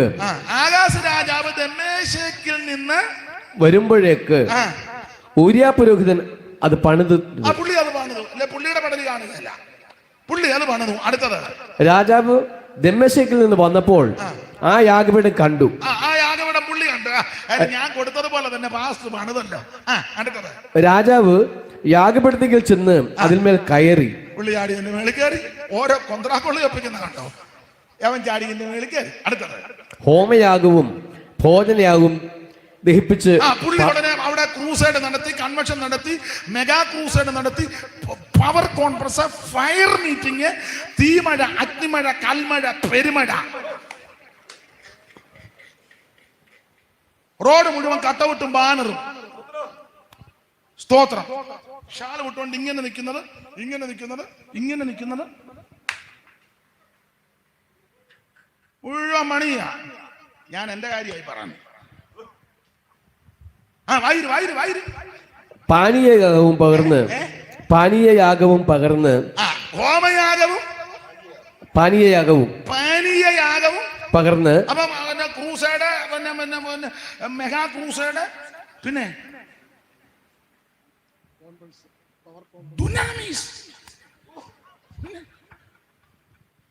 മുഴുവൻ കേസും കൊണ്ട് ഒപ്പിച്ചു. അടുത്തത് സമാധാന യാഗങ്ങളുടെ രക്തവും യാഗപീഠത്തിന്മേൽ തളിച്ചു. അടുത്തത് യഹോവയുടെ സന്നിധിയിലെ താമ്രയാഗപീഠം. അത് മോശയ്ക്ക് പർവ്വതത്തിൽ കാണിച്ച മാതൃക. അതാ യഹോവയുടെ സന്നിധിയിലെ താമ്രയാഗപീഠം. അവൻ ആലയത്തിന്റെ മുൻവശത്ത് തന്റെ യാഗപീഠത്തിനും യഹോവയുടെ ആലയത്തിനും മധ്യേ നിന്ന് നീക്കി തന്റെ യാഗപീഠത്തിന്റെ വടക്കുവശത്ത് കൊണ്ടുപോയി. കുഴപ്പമില്ല, ഞാൻ പ്രസംഗിക്കുന്ന ചൂടിലും ആശയത്തിലും ഒന്നുകൂടെ ഒന്ന് വായിച്ചിരുന്നെങ്കിൽ കുറച്ചുകൂടെ തെറ്റുന്നൊന്നുമില്ല, നന്നായിട്ടാ വായിക്കുന്നത്. എന്നാലും യഹോവയുടെ യാഗപീഠം, താമ്രയാഗപീഠം. അവിടെ മുതൽ ഒന്നുകൂടെ വായിച്ചേ. ആ താമ്രയാഗപീഠം യഹോവയുടെ ആലയത്തിലെ യഹോവയുടെ സന്നിധിയിലെ താമ്രയാഗപീഠം. യഹോവയുടെ സന്നിധിയിലെ താമ്രയാഗപീഠം. അവൻ ആലയത്തിന്റെ മുൻവശത്ത് നിന്ന് തന്റെ യാഗപീഠത്തിനും യഹോവയുടെ ആലയത്തിനും മധ്യേ നിന്ന് നീക്കി. അവിടെ നിന്ന് അവൻ നീക്കി തന്റെ യാഗപീഠത്തിന്റെ വടക്കുവശത്ത് കൊണ്ടുപോയി വെച്ചു. തന്റെ യാഗപീഠത്തിന്റെ വടക്കുവശത്ത് കൊണ്ടുവന്ന് വെച്ചു. എങ്ങനെയുണ്ട്? ബാക്കി ഞാൻ പറയുന്നില്ല. ദൈവത്തിന്റെ പ്രമാണം, ദൈവത്തിന്റെ തിരിഹിത പ്രകാരം അവൻ ചെയ്ത യാഗപീഠം അവിടെ ഇളക്കി മാറ്റി യവന്റെതിന്റെ വടക്ക് വശത്ത് കൊണ്ട് സ്ഥാപിച്ചു. ഇത് ദൈവഹിതമല്ലായിരുന്നു. അതുകൊണ്ടാ പറഞ്ഞത് ആകാശന്റെ കടികാരം എന്ന് പറഞ്ഞാൽ നിന്റെ അപ്പൻ കാണിച്ച ഈ കാട്ടായങ്ങൾക്കെല്ലാം നീ ക്രമീകരണം വരുത്തിയാൽ നിനക്ക് ആയുസ് വരും. പിടിച്ചു വെച്ച് മേടിച്ചത് കൊണ്ടാ പിന്നെ മനസ്സുകൊണ്ടായത്. അതുകൊണ്ട് ഇന്ന് രാത്രി എന്റെ വാക്ക് നിർത്താം. പിടിച്ചു വെച്ചൊന്നും മേടിക്കരുത്. പ്രാർത്ഥിക്കുമ്പോ ഇങ്ങനെ പ്രാർത്ഥിക്കണം: കർത്താവേ, അവിടത്തേക്ക് ഹിതമുണ്ടെങ്കിൽ. അതിനേറ്റവും നല്ല മാതൃക നമ്മുടെ കർത്താവ്. അത് പറഞ്ഞ് എൻ്റെ വാക്കങ്ങ് നിർത്തുക. യേശു കർത്താവ് ഏറ്റവും നല്ല മാതൃക. കാരണം നിങ്ങൾക്കറിയാം, കർത്താവ് ഗെത്സമനെ വെച്ച് പ്രാർത്ഥിക്കുന്ന വേളയിൽ ലൂക്കോസിന്റെ സുവിശേഷം 22 അധ്യായമൊക്കെ നമ്മൾ പഠിക്കുമ്പോൾ അവിടെ 40, 41, 42 വാക്യങ്ങളിൽ ഇങ്ങനെ വായിക്കുന്നു. ആമേൻ, വിയർപ്പ് രക്തത്തുള്ളിയായിട്ട് വീണു. ആമേൻ, ആ മനോവേദനയോടെ പാപഭാരമെല്ലാം വഹിക്കുക. അപ്പോൾ അവിടുന്ന് ഇങ്ങനെ പ്രാർത്ഥിച്ചു, പിതാവേ, കഴിയുമെങ്കിൽ ഈ പാനപാത്രം എങ്കിൽ നിന്ന് ഒന്ന് നീക്കണം. അങ്ങനെ പ്രാർത്ഥിച്ചെങ്കിലും നിർത്താതെ കണ്ട അടുത്ത വാക്യം പറഞ്ഞു, എങ്കിലും എന്റെ ഇഷ്ടമല്ല അവിടുത്തെ ഹിതം. ആദ്യം പറഞ്ഞു ഇതൊന്ന് മാറ്റി തന്നാൽ നല്ലതാ, ഈ പാനപാത്രം. ചേർത്ത് പറയാ, എങ്കിലും എന്റെ ഇഷ്ടം അല്ല. നിങ്ങൾ ആ 22:43 ഇങ്ങനെ വായിക്കുന്നു, ഈ ദൈവഹിതത്തിനായി കർത്താവ് ഒന്ന് സമർപ്പിച്ചപ്പോൾ, വീണ്ടും സമർപ്പിച്ചപ്പോൾ, അവൻ 43-ാമത്തെ വാക്യത്തിൽ പറയുകയാ, വായിച്ചേ വീച്ചാ, അവനെ ശക്തിപ്പെടുവാൻ സ്വർഗത്തിൽ നിന്നൊരു ദൂതൻ ഇറങ്ങി പ്രത്യക്ഷനായി. രാത്രി എന്നെ കേൾക്കുന്ന പ്രിയരെ, നീ സമ്പൂർണ്ണ ദൈവഗതത്തിന് നിന്നെ സമർപ്പിച്ചാൽ നിന്നെ ശക്തിപ്പെടുത്തുവാൻ സ്വർഗത്തിൽ നിന്ന് ദൈവം ദൂതനെ ഇറക്കും. ഒരു തർക്കവുമില്ല. ചിലപ്പോ ശിഷ്യന്മാരാരും കാണത്തില്ല, കൂട്ടുവേലക്കാരും കാണത്തില്ല, ഭാര്യ കണ്ടെന്ന് വരികയില്ല, ഭർത്താവ് കണ്ടെന്ന് വരികയില്ല, മക്കള് കണ്ടെന്ന് വരികയില്ല, സഭക്കാര് കണ്ടെന്ന് വരികയില്ല. പക്ഷെ നീ ദൈവഗതത്തിന് നിന്നെ തന്നെ പൂർണ്ണമായി സമർപ്പിച്ചാൽ നിന്നെ ശക്തിപ്പെടുത്തുവാൻ, നിന്നെ ബലപ്പെടുത്തുവാൻ, നിന്നെ ധൈര്യപ്പെടുത്തുവാൻ സ്വർഗത്തിലെ ദൈവം തന്റെ ദൂതനെ നിനക്ക് വേണ്ടി അടുത്തിറക്കും. നമുക്ക് ദൈവഹിതത്തിനായി ഇന്ന് രാത്രി സമർപ്പിക്കാം. ഇതല്ലോ നിങ്ങളെ കുറിച്ച് ക്രിസ്തുവേശുവിൽ ദൈവ ഇഷ്ടം. എല്ലാവരും ഒന്ന് പ്രാർത്ഥിച്ചാട്ടെ. അവൻ നിന്നെ ശക്തിപ്പെടുത്തുവാൻ ദൈവം ദൂതനെ ഇറക്കും, നിന്നെ ബലപ്പെടുത്തുവാൻ ദൈവം ദൂതനെ ഇറക്കും, നിന്നെ ശക്തീകരിക്കുവാൻ ദൈവം ദൂതനെ ഇറക്കും. എല്ലാവരും ദൈവത്തെ മഹത്വപ്പെടുത്തുക. ദൂതസഞ്ചയം എനിക്ക് കാവലാക്കി തന്നു, ദൂതസഞ്ചയം എനിക്ക് കാവലാക്കി തന്നു, ദൂതരേക്കാൾ ശ്രേഷ്ഠമായ ദാനമായി തന്നതിനെ ഓർത്തു, ദാനമായി തന്നതിനെ ഓർത്തു. ഓ സ്തോത്രമേ, സ്തോത്രമേ പ്രിയ യേശു, യാതൊരു